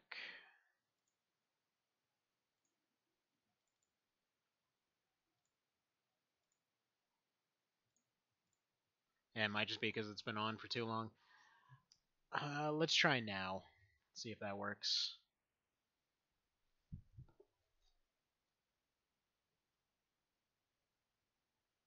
Actually, yeah, now it's just frozen in general.